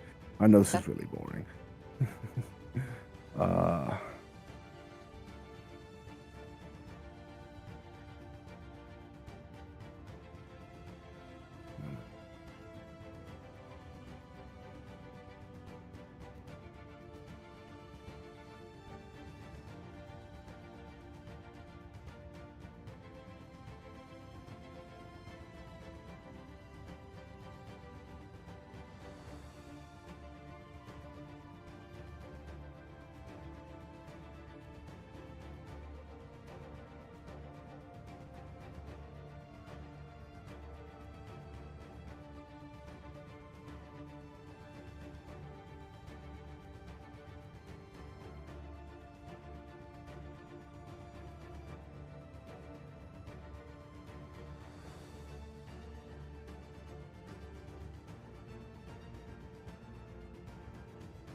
It says that being at first level, you know how to distract solely and explore a foe's distraction. Once per turn, you can deal an extra 1d6 damage to one creature you hit with an attack.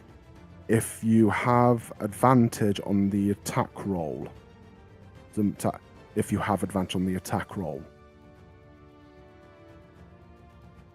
So, yeah, I'm gonna.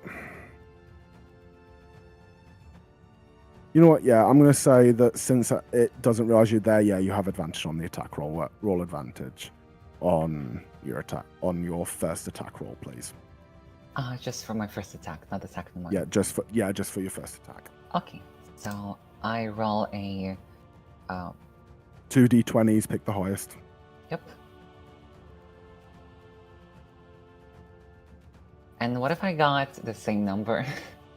Roll one of them. I got an 8. Oh no. As your highest? Yes. Okay, and with your attack ATK bonus, what does that do? Oh, I forgot. Yeah, I have 14 then. 14. Yep, that first attack hits. Roll your damage with an should extra be d6. So roll your damage and D4 then and D6. yes, and then add them together and then add on the thing. Oh. Okay, not bad. And also, and plus. How much damage does it do? 4. I've got an 11 on my first attack with my first dagger. How do you want to do this? All right. Okay. What I do is, I know how I want to do this. So, I slash, like once again, maniacally. I start slashing its throat with 2 of my daggers and trying to cut the throat open with them. And with one of those hits, it goes deep enough.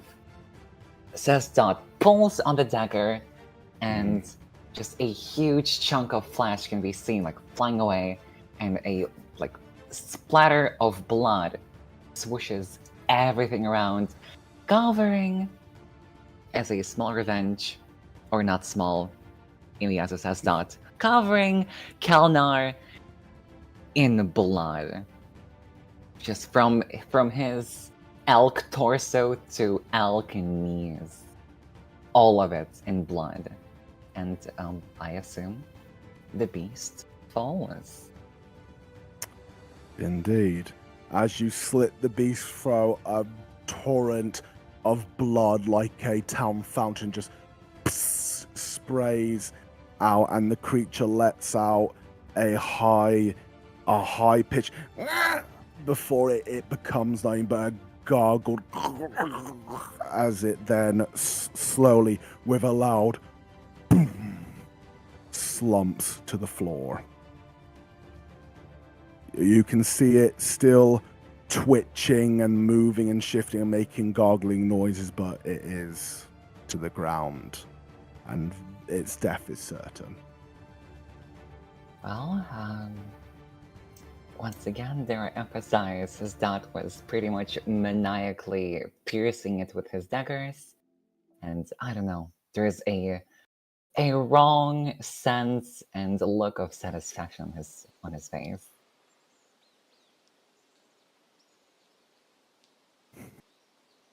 And with that, the creature is dead. The boar is dead. Can we finally go now?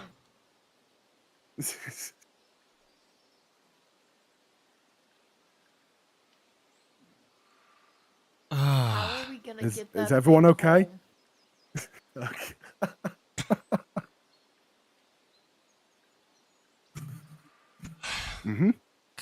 home? Once more, the forest has now fallen silent. Eerily silent. The only sounds echoing being your own pants and panicked breaths as you realize that everything is done again, and the whines and the gargled whines and whimpers as the creature lays, a pool of blood forming around its head. Well, that was depressing. It was just a mom.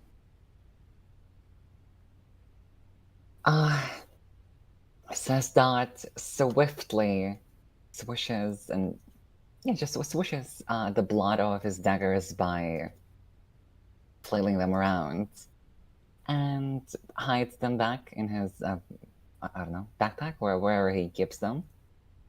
Wherever he keeps them, you tell me. Yeah. He looked at the splatter of blood on his beautiful outfit, feeling disgust, and, well, He takes a look at Kelnar and seeing that he is covered just as much, if not more, he exhales in satisfaction, saying, well, the job here is done. No need to welcome me. And hey, look at this chunk of money that we've got. We are taking this one. Kelnar looks at Sestat with a blank look, not saying anything. Looks over to one of the corpses, grabs one of the child corpses. One walks over, helps Kamale up onto his back. Not even looking back at Sestat, starts walking out of the forest. Excuse you? We've got this freaking jackpot lying around and you're not taking it? And you want to try to carry that damn thing? I am leaving this forest. I've broken ribs, cuts and gashes on my... I'm leaving. If you want to try to carry that thing, go ahead. I am leaving. But with the power of friendship that you have, Fuck off. Come on. Let's try to keep it back. Keep it and get it back with us. Uran. As you lot are arguing, would you all please roll perception for me, please? Kamal is just sitting here like, please, for the love of God, shut up, both of y'all. 10. Plus what? Your perception, so add your Oh. perception modifier to it. Plus It would perception. be a 23. Oh, goodness. Perception. Where is it? Kamal Should is be in your not paying skills. attention to the Okay, arguing. okay. She's just blanked out. She's like, So, that'd be 14. Mm-hmm. Same here. And We're Sestat? same. As you two are arguing, you two don't notice, but Kamale, looking back at Trevove, notices that there is another shape coming from the tree line. she A much nudges larger Kelnar. shape. Can she, like, I don't know how this would work. If she's riding on his back, can she, like, grab his shoulders and go to, like, turn him around to look? Well, you do what you do. You do what you do. Okay. Well, while riding upon Kelmar's back, she sees said figure behind Trevove, freaks out, grabs Kelnar, and tries to turn him around like he's a horse. Kelnar, in response, says, Utek Frasin, which is Elvish for warg kisser. War kisser! War kisser! Warg, however you want to pronounce it. It's I won't describe it. Oh. Anyways. Just 'cause I feel like he'll lose some of the the punch that it probably has on Trevove. Anyways. Shit. What? Oh. As you look round, you see a much larger shape coming into the clear. The first thing you see is a pure pale white coat coming in to the sunlight. And remember the size of that wild boar you just killed? 6 and 10. Oh gosh. Yep. Please tell me that there's not a daddy boar. Oh my. Please, no. This wild boar. Fuck. No. You are joking. I'd say we don't need this please. anymore, so can we just get rid of it? Yeah, you don't need it anymore. Yep, you've stopped combat for now. No. This wild boar Oh no. this wild boar stands 10 foot high. 10 foot high and about 15 foot long. This is the largest boar you now have ever seen. It is so big that when it comes through the clearing, you see two trees just get pushed, like tree roots upbringing get pushed out of the way as it pushes its way through. And you see it stand there, and you see two large, like two eyes, each eyeball as large as your heads, pure red, looking out at you with a pure, shiny white coat covered in scars. So many scars that you're pretty sure there's more scar tissue than there is flesh underneath its fur and its quills. Elnar, how are your running legs? Elnar doesn't respond, just looking at that thing. You see that as it slowly breathes out, you hear like the blast of a magic of air magic. It just goes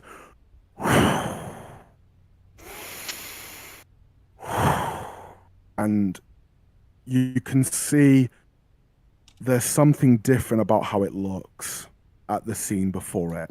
Whereas the other one seemed to look and react with animal instinct, this one seems to be analyzing what it's seeing. In its eyes, you can see its eyes purposely moving. It stays bolt still, but its eyes look and search round. Kamali tilts her head and notices this. And you see the boar move one of its large front legs and takes one single step. But it doesn't move forward. This step seems purposeful. It moves its hoof up, pausing, as if waiting to make sure you're watching, and then brings it down. And you see it doesn't leave an imprint. It buries the entirety of its hoof into the ground with ease. And then slowly lifts its foot out and places it back. And then suddenly, from behind Kauna and Kamali, from the trees, you hear a voice say, "Don't run." And then into your vision, you see a stranger start to walk forward. The stranger is clad in a very long cape with a hood over his head, concealing the top half of his face. You just see a very clean, pale-shaven chin and mouth. You see that the stranger is armed with a short sword at his hip and a bow going along his back. And he has his hands up, one towards you two and then one towards Trevove. And he, a little bit louder so everyone hears, he says, "Nobody move. Stay where you are." And he slowly starts to walk out. Very slowly starts to walk out towards the body of the other wild boar that you had, the larger wild boar you had killed. And he looks down, and you hear him make a curse under his breath, which Kalnar recognizes. You know what he's saying. He just spoke Elvish. Which word of Elvish did he say? He essentially lets out a curse that there isn't really a correct English translation. He basically curses to a god, like our version of God. Damn it! He basically curses to a god, to an Elvish deity. And stop. Everything all right? Yeah, I'm just trying to see because I'm looking at a list of Elvish. Oh, sorry, I didn't realize. Sestar also knows what he's saying. Sestar also knows what he's saying. Well, that's why I asked, like, who knows Elvish. But anyway, so Kalnar and Sestar, you understand what he's saying. Kamali just hears some foreign language and Yeah. is like, what the heck? You you see him step forward further, and he slowly steps forward, so that he's like kind of at the belly, because it obviously the creature slumped and fell to its side. He's at its belly, and the hooded gentleman raises up his hands, and he starts to speak a language that neither of you two understand, but Kamali does. He raises up his hands, and he starts to speak a very ancient tongue. Kamali, you recognize that he is speaking Fey. You recognize he's speaking Fey, and in Fey, you hear him. You can hear him conversing, and just to help with the thing, I will send Kamali what he is saying.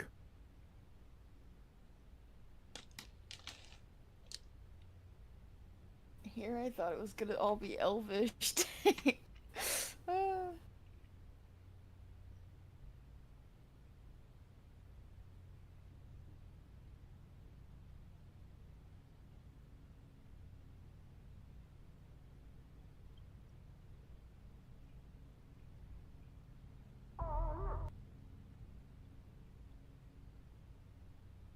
There, I've just sent over what he says. Kalna and Sestar hear him going on, saying, Ufla Iselbat, Ishildafat, and he continues on speaking in a very breathy, ancient language that you sadly do not understand, but he seems to be conversing with the giant white boar, like talking to it.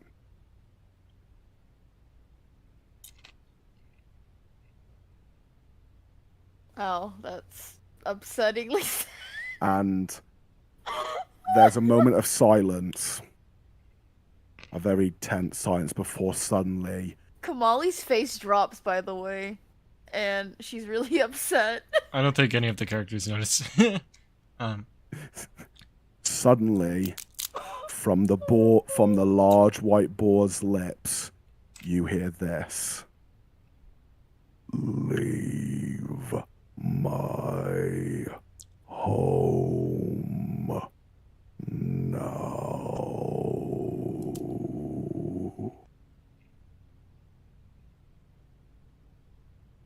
You hear its voice rumble through the forest and echo through the trees as the boar speaks English. I apologize to it in, Fae. Sylvan? It's Fae. Just say Fae. Fae. Yeah, just say Fae. I know In the there's a Fae cat, but I'm just tongue. saying Fae. In the Fae tongue, Uh, well, Sizdot is startled, and he doesn't move an inch. The hooded gentleman puts his hand on Sestot's shoulder and he says, very slowly, bowing your head, walk backwards until you enter the tree line. Show him respect. Sizdot swiftly does what the old man asks him, although hiding his face, it can be seen that Sizdot is very, very angry, since they just lost so much money after so much time. The hooded figure turns round to Kamali and Kalnar, and he quickly motions to him, like putting, like slowly, palm downwards, moving his hands down, and whispers over, do the same. Bow your heads and walk backwards out of his domain. Show him respect. Kalnar, Not even thinking about anything that's going on, just looking at what the hell that thing is.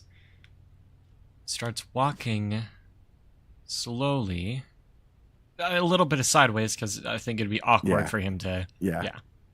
Walk backwards, I get it. But not taking his eyes off of that thing, he bows his head a little and starts walking backwards. I'm sorry, an elk centaur walking straight backwards is a really funny thought. With someone on his back, it's just... The hooded gentleman does the same, bowing his head and walking back. And as soon as he and all of you have left the clearing, he stands up and turns around and turns to you all. And now his soft tone turning to very harsh, he says, "You all need to leave now. I think you've overstayed your welcome." Not being able to hide his dissatisfaction, Trevove very quietly but noticeably explodes on this figure, saying, "Do you have any idea just how much time we spent getting here?" Sister, shut the fuck up! Silence, you horse. Trevove! How much we spent our time going here. Trevove! The hooded figure puts his hand upon the hilt of his sword, turning to Trevove and says, "You, young man, have no idea what you have done. The blood you have spilt here today will be marked for centuries. Trevove, you need to leave." Sister, we need to leave right now. Looking almost through the hooded figure, Sestat places his hand on his rapier in response to what the old man says. Not saying anything, just being ready. Kelnar starts walking out. The hooded figure stands there still staring at Trevove. And he quietly says, "Enough blood has been spilt. You don't want this fight." Trevove, just come along with us, okay? We are leaving. Please.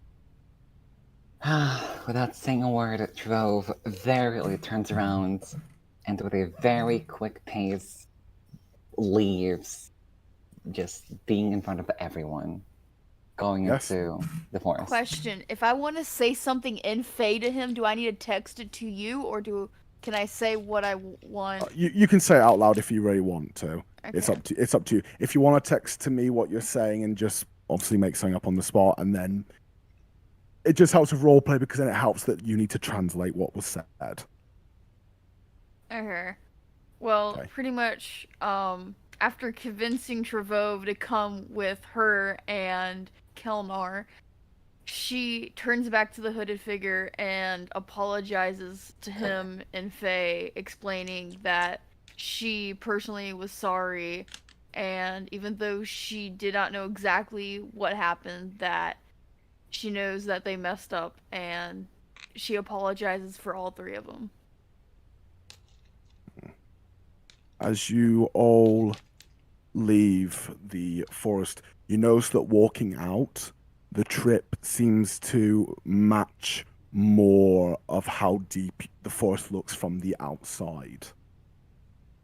Yikes. And as you leave, the hooded gentleman follows you. And if any of you look back, the last visuals you see of that opening is the giant white boar slowly laying down next to the body of the comparatively smaller but still very large boar. As you finally leave the forest, you once again come out near the site where the tree and lumber was being collected but had been left. The gentleman in the hood coming up behind you and stopping just a little bit after the tree line. Kelnar stops looks behind him, and looks at him. Says nothing, and continues to walk. Actually, in that small moment where he looks at him, can I roll for perception? Yeah. Yes, you can. And I need a perception modifier, which is what? I don't know if I should mention this now. Okay. As Kalnar, you can still roll, but as Kalnar looks back, the gentleman removes his hood. And what is revealed is what looks to be a very young man, probably in his early 20s, with very long white hair that is all it's very unkempt and unclean, and is even like dread and braided in a few places. But the thing that sticks out to Kelnar the most is he has pointed ears. He's an elf. Is this at the edge of the woods? Yes. Like, we Yeah, finally I just exited the said woods? yes. Okay. Yeah, I've just said. Kelnar looks him directly in the eyes, narrowing and furrowing his brow, just slightly, making sure that he has eye contact. Any reaction to this? As Kelnar gives him a dirty look. Am I allowed to call it a dirty look? More like a stern I get you. look, yes. Yeah. As Kelnar gives this elven gentleman a stern look, the elven man takes a few, starts to stride forward, calling out to you three, and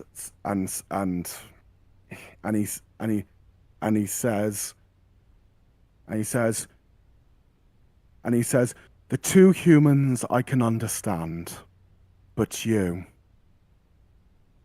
Yes, I'm talking about you, half-form. I'm talking about you, Elfkin. I expected more. I do not think you can criticize me, for I have been exorcised from my own home for the majority of my life. Whatever morals you think I have disappeared with my people. Don't speak to me in that tone. Don't I have the right to? I walked side by side with the Elfkin. I know more about your people than I think even you do, so do not talk to me in that tone. You don't even know the ground in which you walk upon. This forest was here for centuries, before mankind even crawled out of the pit of where the hell they came from. So were my people. Yet I, for all I know, am the only one left. That is just besides the point. They were the only ones of their kind left. Now he is the last. I honestly believed it would be humans that would kill him. It brings me great shame to find it was one of you.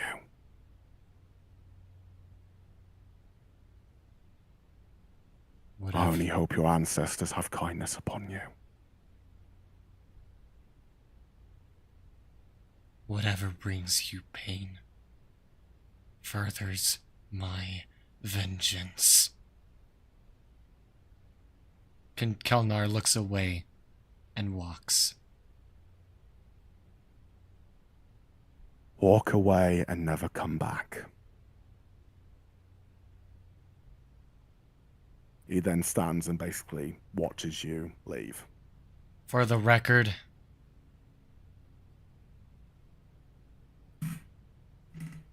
we did not know.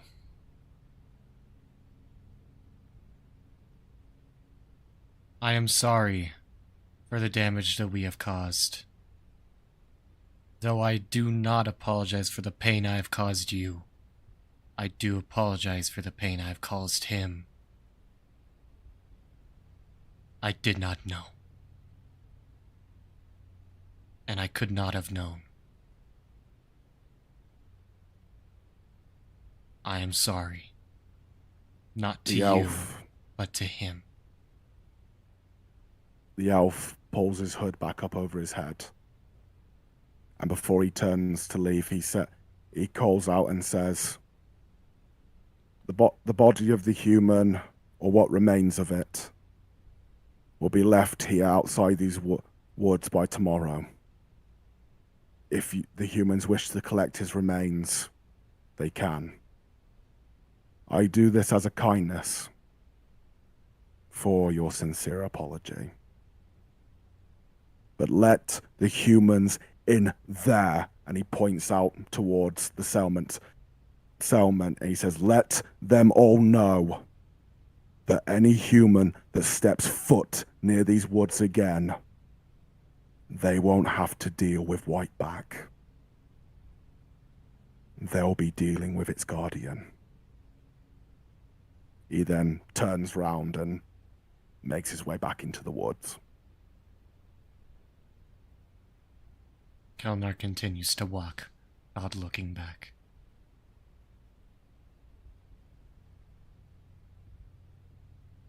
Well, Sazdot has obviously overheard everything, and he had a lot So to say. sad. A lot to say to that elf. He didn't feel any remorse, any guilt, only anger. Anger for the wasted time, for the wasted strength, and for the lack of reward at the end. Speaking of rewards, might I please make a note to everyone to please add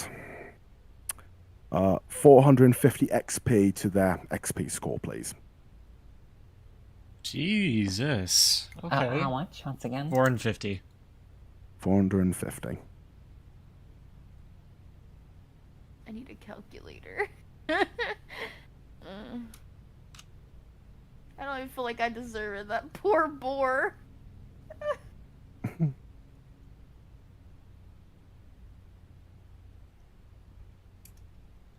If I get rid of all my experience, can we bring back his family, please? No, what's done is done. I'm sorry. No. And is it a he or a she? Did he say he or she? Who? The larger elf. boar. Yeah. Oh, the larger boy. But the elf referred to it as he. Okay. It's a boy, trust me. I heard its name in Fey and in Common, so. Ow! Ow!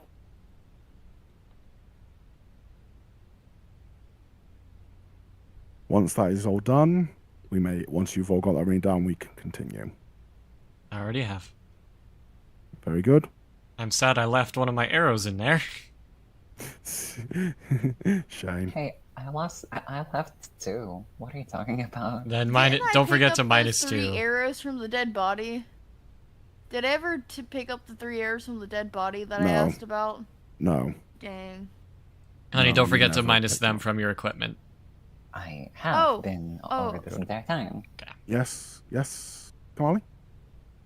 So- It's me, Emily. You but, went oh. You said oh. You said well no, but I just referred to people. Yeah. Go on. What's Oh. up, Em? Yo. Mhm. That was dramatic, and I'm not gonna lie, I was about to cry. I actually teared up, and I feel so About bad. what? The poor boar! His family got slaughtered! And he's the last one of its kind. It's so sad. Oh. That's gonna die alone. That's not. Stop, Callum. That's not funny. So has everyone added up their XP? Yep. Very good. Right then, so now that you're walking away, what do you do now? I just continue to walk. Do we Are notice you- a single boar? Where is our... On the way back, no. Not a single. Oh no. I'm sorry. No.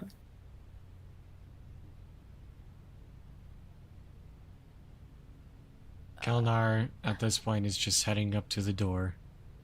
Not even... No expression on his face. Just walks up to the gate. Not even thinking if Sestad is with him. Not even thinking if Kamali is with him. Walks up to the gate. As you... Check our DMs real quick.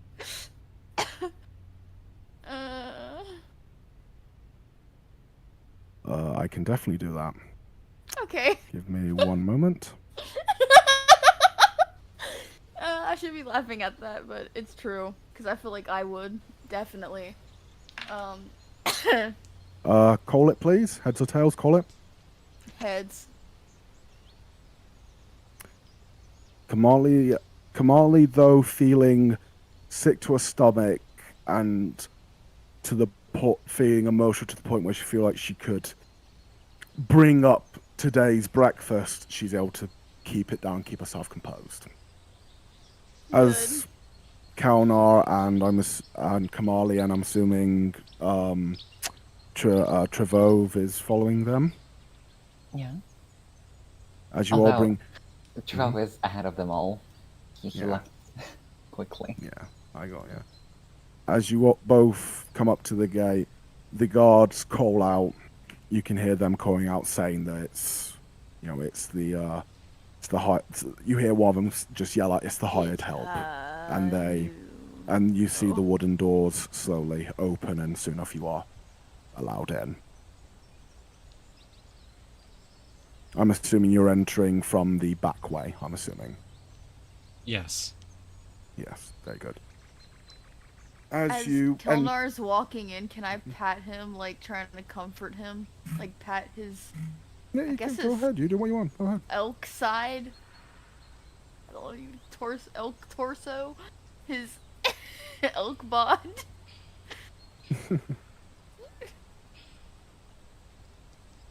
Kelnar doesn't make any reaction. Oh.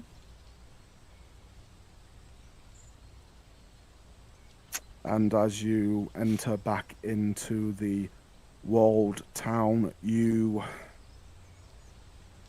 it's a interesting contrast, to say the least. Seeing all the people just going about their day. People, doing their chores, delivering food and other essential items around. The guards, you see a pair of two guards walking past, probably been relieved or going to whatever duties they have. And there's something in the pit of your stomach that just strikes you as odd, that what you've just gone through, everyone else is blissfully unaware of.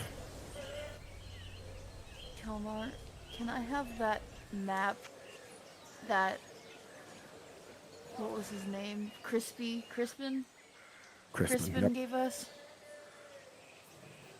Kelnar does not give a reaction, not seemingly aware that you even spoke to him. Kelnar? Oh. Are you Yes. okay? What did you ask for? Oh, the map that Crispin gave us. It's in my satchel. Should be right in front of you. Oh, okay. She digs through the satchel and finds the Crispin map, and then Yes. she buckles his saddlebag back together and just keeps going. looking at the map, the forest you're just in, the large drawing of a boar and the name of the forest start to make a little bit too much sense to you, and looking at the lone drawing of the boar kind of to you has a new sad meaning to it. Okay, again, the thing I sent you in the private Yeah. chat. Roll. Can I roll or flip again? Okay. Call it. Heads again.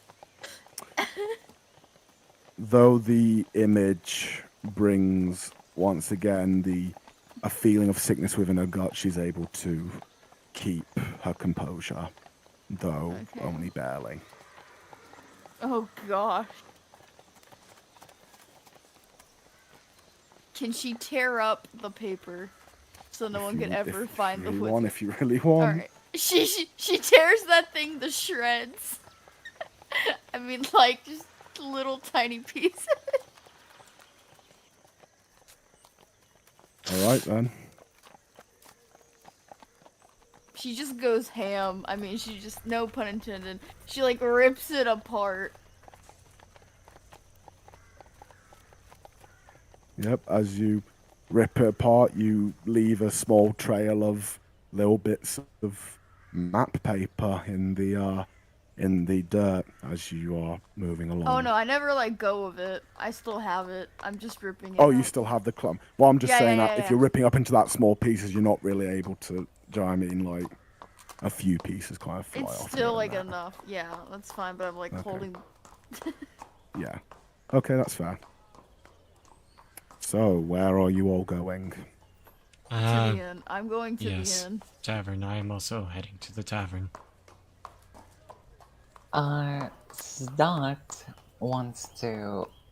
Okay, well, I remember what you told about splitting into groups, so I'll do the same. Well, No. If you want to speak up, that's fine. If you want to speak up here, and it's fine. Don't worry. Ignore that. Okay, just if you want to speak up, and if your character would speak up and have an issue with that, please do.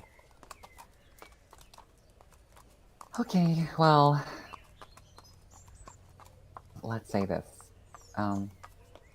What Tessa wants to do is to go to Crispin and explain to him the situation that happened, but not telling the truth, like saying, "Oh no, we are like so sorry, we weren't able to fulfill our that's duty fine. because." Let's go through that then. So, Kelnon, Kamali, you head off to the tavern, and we're going to follow Sestot for a bit, if that's okay. Yep. So, as Sestot makes his way through back to the butchery, he comes to the front where that little counter is, and no one stood there. Oh, literally no one. Yeah, there's no one stood there manning it at the moment, or seems to be. Well, being exhausted and very annoyed, says Dot. Hanged around the area, just waiting, but I assume nobody came. Well, after a few minutes, you see Crispin's father come out.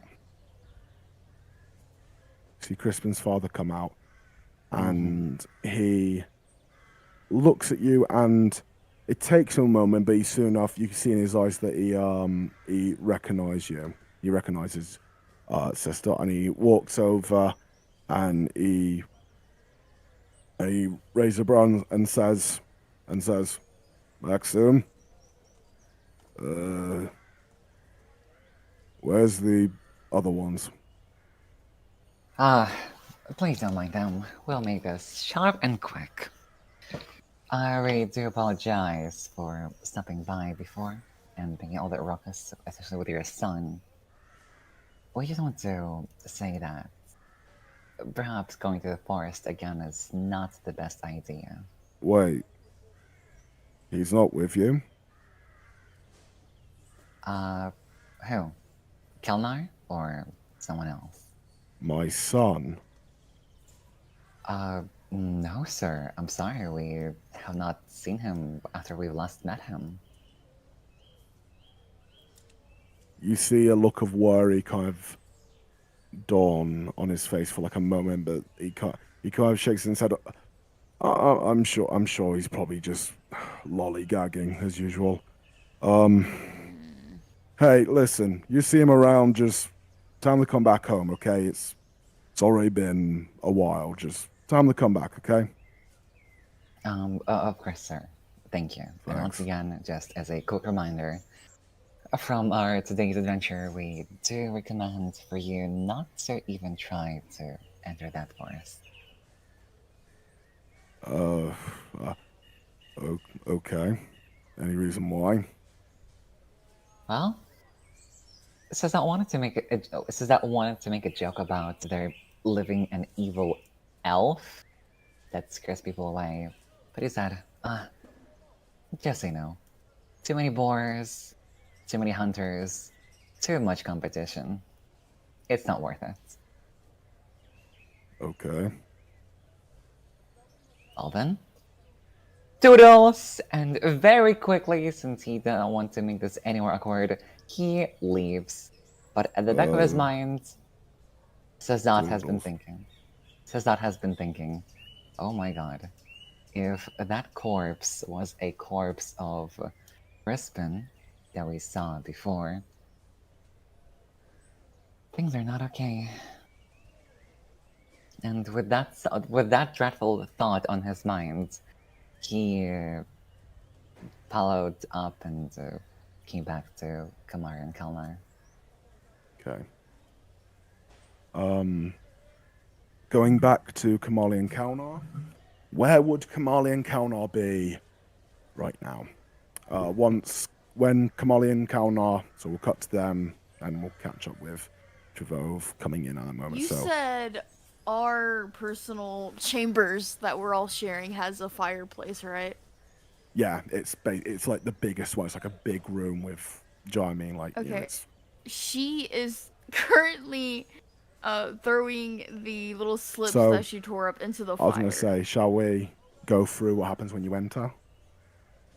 Yeah. We'll catch up with him entering a bit. So, as Kalnar and Kamali enter, Kalnar, I'm hoping ducking. I would assume so. No, he just plows through the door. Kalnar ducking in. You come in and you see that it's a lot more lively. You see there's a few people around. People sat at tables having drinks and having meals, and business seems to be, thriving, booming, if you will. And as you two enter, Miss Millard at the bar catches sight of you two, and her attention straight away draws to you two, and she gives a wave as she's handing out a large tank of beer to a customer, and says, dearies, you're back. How did it go? Kalnar does not give a response and looks at her and just smiles, puts down Kamali, and walks over to the fire, lays down, curls up in a ball in the corner, not making a sound. As she doesn't get a reaction from you, a worried look very quickly spreads over her face, and she then looks to Kamali on, are you still on his back, I'm assuming? No. I just, Oh. I'm still, am I visually wounded? How wounded am I? Because I'm at 21, not 26. I would say that you're, I would say that you still have your bite. You still have your bite. You still have some like puncture wounds in your side, but okay. they're slightly healed over, so they don't look. Oh wait, I'm also still covered in blood. I just remember that. So Yeah. Then let me change that up and say I wordlessly look at her, put Kamali down and ask with a very dry tone, "Do you have a wash?" Her look of worry worsens as she gets a proper look at you from between the customers at the bar and sees you covered in blood, and very quickly goes, "Oh my goodness, what happened, dearies? Whose blood is that? What's happened?" Do you have a wash? She looks at Kaunon, very quickly goes, yes, dearie. Here, come round here. Go round the back, dearie. I'll be with you in a moment, okay? Thank you. Kelnar Okay, dearie. exits the door and does as she says. Yeah, goes round to the back of the building. Kamali? Kamali, with her handful of papers, doesn't look at anyone, but just heads straight to the chamber. As you are wanting walking to up, be she alone. as you're walking up the stairs, you hear from the bottom of the stairs, you hear Millard's voice quickly call up and go, Kamali, dearie, what's happened?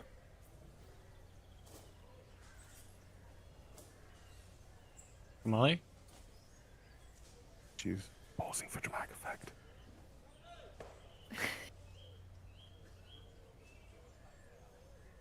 The quest we were sent on wasn't exactly how we thought it would end. Just make sure that Kelnar's taken care of. I'm gonna be up here. Okay, dearie, if you need anything, you know where I am, don't you? Yes. She quickly goes about her business, and soon enough she meets Kaunar out back, and she pulls through the back door for the place, which leads into like the back area where there's a kitchen, all the stuff they use to keep the business going.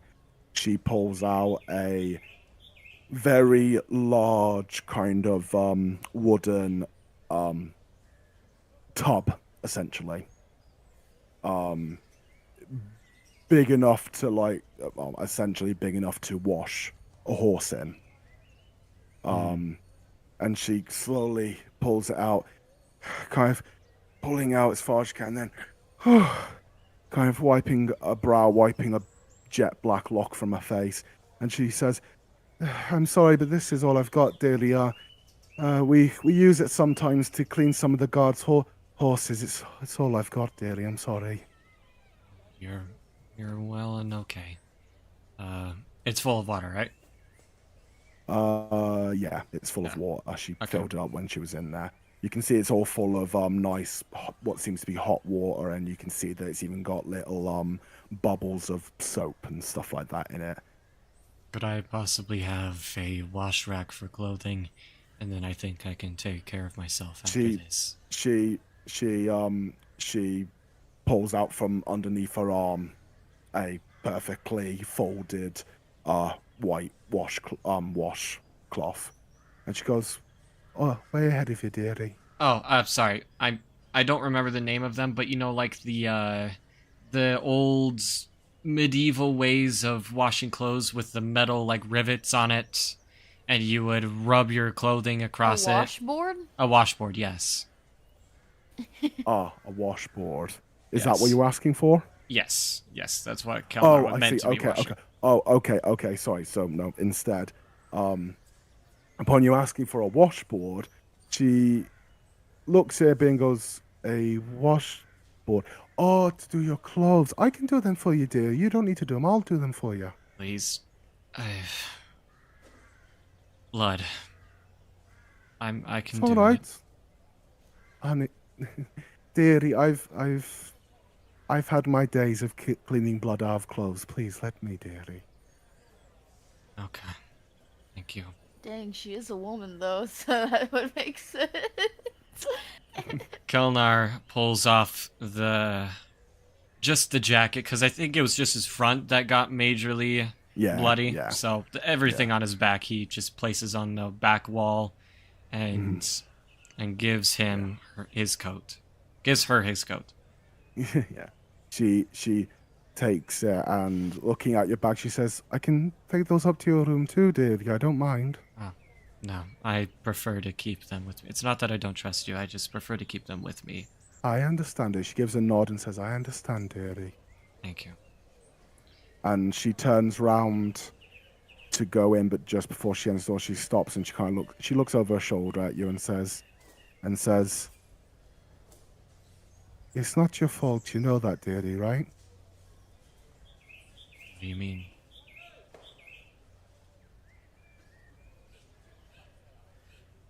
You're an adventurer, dearie. You're there to do what you think is right, and you can't be blamed for finding out you're just on the wrong team. There's nothing wrong with that, dearie. Well, Oh, but what do I know? What do I know? I'm just a silly old lady, dearie. Enjoy your wash, and she quickly makes her exit. Kelnar says under his breath, well, the one time I overstep my boundaries, this happens. So, then he moves on to wash himself. Okay. How long do you reckon it takes for him to wash himself? Considering it's just his front and his face, I would say he just gives himself a good bath, and he just lays there for a bit. He washes himself off, and then while the water is still warm, so maybe like a good 30 minutes. Fair enough. Yeah, by now, Sestot, you have entered the tavern. And as you walk in, you see Sestot sees that business is thriving, people are getting meals and drinks, and it's full of good cheer. But you do see that Mrs. Millard is not manning the bar. Instead, a different woman is manning the bar. A tall human woman with tied back ginger hair and a ponytail. She seems to be manning the bar.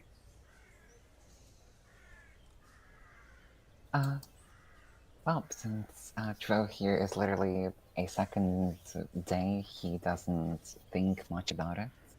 Like, oh, yeah, another worker, nothing much. Despite his gloomy mood, this light and cheerful atmosphere, I guess, slightly helps him feel better. And he just tries. He sits at the table, like in the corner, away from the people, trying to relax. Only then he remembers, oh, right, the clothes. Looks down and sees the splatter of blood on his jacket, which makes him so incredibly upset. Well, haven't seen that. He approached the ginger-headed worker and kindly asked, excuse me for interrupting. Could you please tell me where you have anything that will help me wash my clothes? And he points at the bloody stain. The young lady looks down at his robe with her emerald green eyes, and she goes, "Oh, here. If you give that to me, I'll give it to me mum in the back. Okay? She's cleaning a pair of clothes at the moment. I can do it for you." Ah, sure. That would be really, really nice of you. So, also pulling out his iron, he now has his rat in his hands, and he proceeds to give his jackets to the lady, therefore thanking her for the hospitality.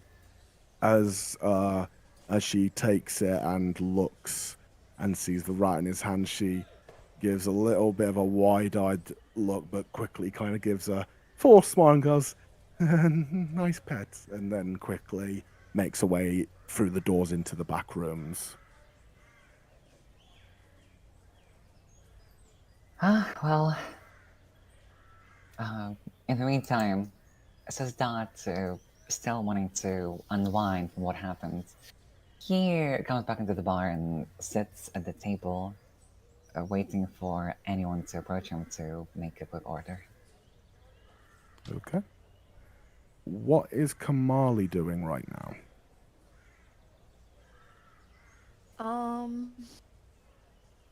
During this time, would the paper already be burnt in the fire? Yeah. If you threw it in, if you were able to light the fire and throw in the flames, then yeah, it would be Okay. on fire by now. So after it's all completely gone and burnt, she crawls into her nest bed and goes on the covers and cries, feeling very bad for the boar and his now lost family and what the elf said to the thing in Faye and all. It was really sad. As time goes on, patrons come and go from the bar, and soon enough, I'm assuming once Kalnar's done with his bath, he's going to enter through the front. I'm assuming.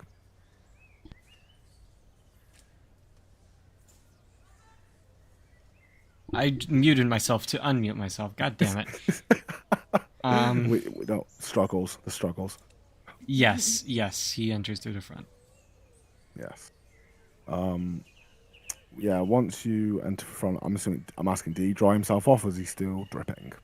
He's dried himself off, yes. Good lad. As you enter in and look around, you very quickly spot Trevove, that's not whatever you want to name him by, sitting, and what would have Trevove ordered, might I ask? By the time, well, I wish I had the menu. But if I could order what I'm gonna order, he would order, once again, the most important part of his order is some cheese. Mm-hmm. Well, I hope there's something that is closely resemble as root beer. Yeah, basically, yeah, okay. Basically some beer, ale, whatever you want to call it. Mm-hmm. Yeah, just not strong beer at all, just something to drink. Okay. And anything that was cheap to order to eat. Well, no, okay. So, when Trevor would have talked about paying, he would have been reminded or told that basically they were ordered that anything that a client would usually have to pay for is being taken care of by the guard, because you are there on decree. So basically, everything's on tab. In this case, still, he did not want much. That's why he ordered a little bowl of rice. That's fair. And that'll be it. All right. So, yeah, you see Trevove there enjoying his meal. And you see once again, you see a human woman with, once again, the ginger hair and the emerald stood at the bar manning it. Elnar gives himself a heavy sigh, comes over to the bar front station right next to Sestat. Oh no, he sat at a table in the corner. Oh, he sat Sorry. at a table. Okay. Yeah, he sat at, like, one of the corner tables. Sorry. He goes up to the bar and orders a meal for himself and orders a drink. Could he order a drink that could be put in like a container that he wants to bring it up for Kamali?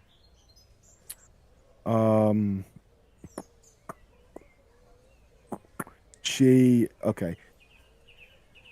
As he's ordering and as you ask for a container, she thinks for a moment and then goes on the bar and she brings up empty, might I add, but basically it's a giant flagon, but it's one of those flagons where basically they'd fill that with beer and then use that to fill up that, and it has like a little head on it that you can press down and it opens up. Okay. You know what you were yeah. She brings one of those like up in and Skyrim. yes. And she places it on the bar and says, I'm sorry, the only thing we've really got is like a flagon. It's got a top on it so it shouldn't spill if you're careful. That works. Thank you. Of course. No, that should be it. Thank you. Okay. Take care. So he ordered a meal for himself and a drink for her. Of course. Very good. And he heads, not even looking at Sesdot, heads up to the room. Okay. As he heads up there, he sees that as he enters into their room, he sees that the fireplace is lit and doesn't see any sign of Kamali except for her bags and the small lump in the quilt and pillows of the large bed. The nest. The pillow nest. Kelnar walks over to put... I'm assuming there's a side table in the room. Oh. Indeed there is. There's a side table on either side. Okay. So he puts a side table. He puts the drink on top of the side table next to hers. Not even saying a word. And sits next to the fire and wordlessly eats his meal. And he plans to, after he's done with his meal, get some sleep. Okay. He picks up the side table. Yes, he picks up the side table. He's so frustrated and so sad and depressed. He just has the stack. He just has the stack. Anyways, Sestot, what is Trevove doing? By this time, Trevo finished his meal. And he just went outside of the whole tavern, or how is it called? Yeah, the tavern. Yeah. Tavern. Yeah. He was outside. Whatever you want to call it. Yeah, outside the tavern. He just stood outside, breathing in a fresh, definitely not plagued by some, I don't know, curse air after all that's happened today. Just trying to unwind once again. And having stood there for like 10 to 15 minutes, he headed upstairs and into the room, meeting inside Kamali and Kelnar. At this point, I think it's safe to say that Kelnar has finished his meal and is in bed. Yes. Definitely. Molly is underneath her blanket in her pillow nest upon the bed. So Yes. she's probably asleep. Yes. Well, Trevo looks at the both of them with zero emotions on his face. He approaches his bedroll, places his backpack by his side, sits down, just for a few moments, reminisces on all that's happened today. Still trying to let go of this frustration that he's had, and trying to finally get some peace of his own mind. He laid down and, well, he decided to get some rest by sleeping. Fair enough. Now I ask, do you wish to continue, or shall we call it? I think that's a good place to call it, in my opinion. Okay. I say we should call it here. Okay. That's perfectly I think fine. so. As you all as you all slip into slumber. Due to how you are all feeling, you definitely fall into much needed deep sleeps. And that is where we shall call it for tonight. Once again, time freezes, but we continue.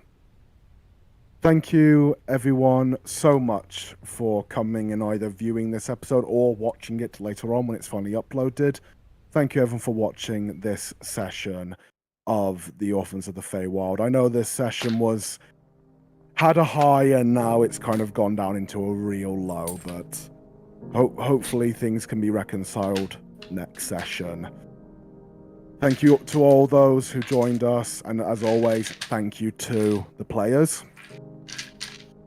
Yeah. Thank you. Nicely Thank done. you, Mr. Thank you, Bancroft. Game Master. You made Thank me you. cry. Thank you all. Thank you, everyone. And I really do hope I will see you and you will join us again for the next session of Orphans of the Feywild. Thank you, everyone, and continue adventuring, adventurers. Bye-bye. Bye-bye. Bye-bye. Bye.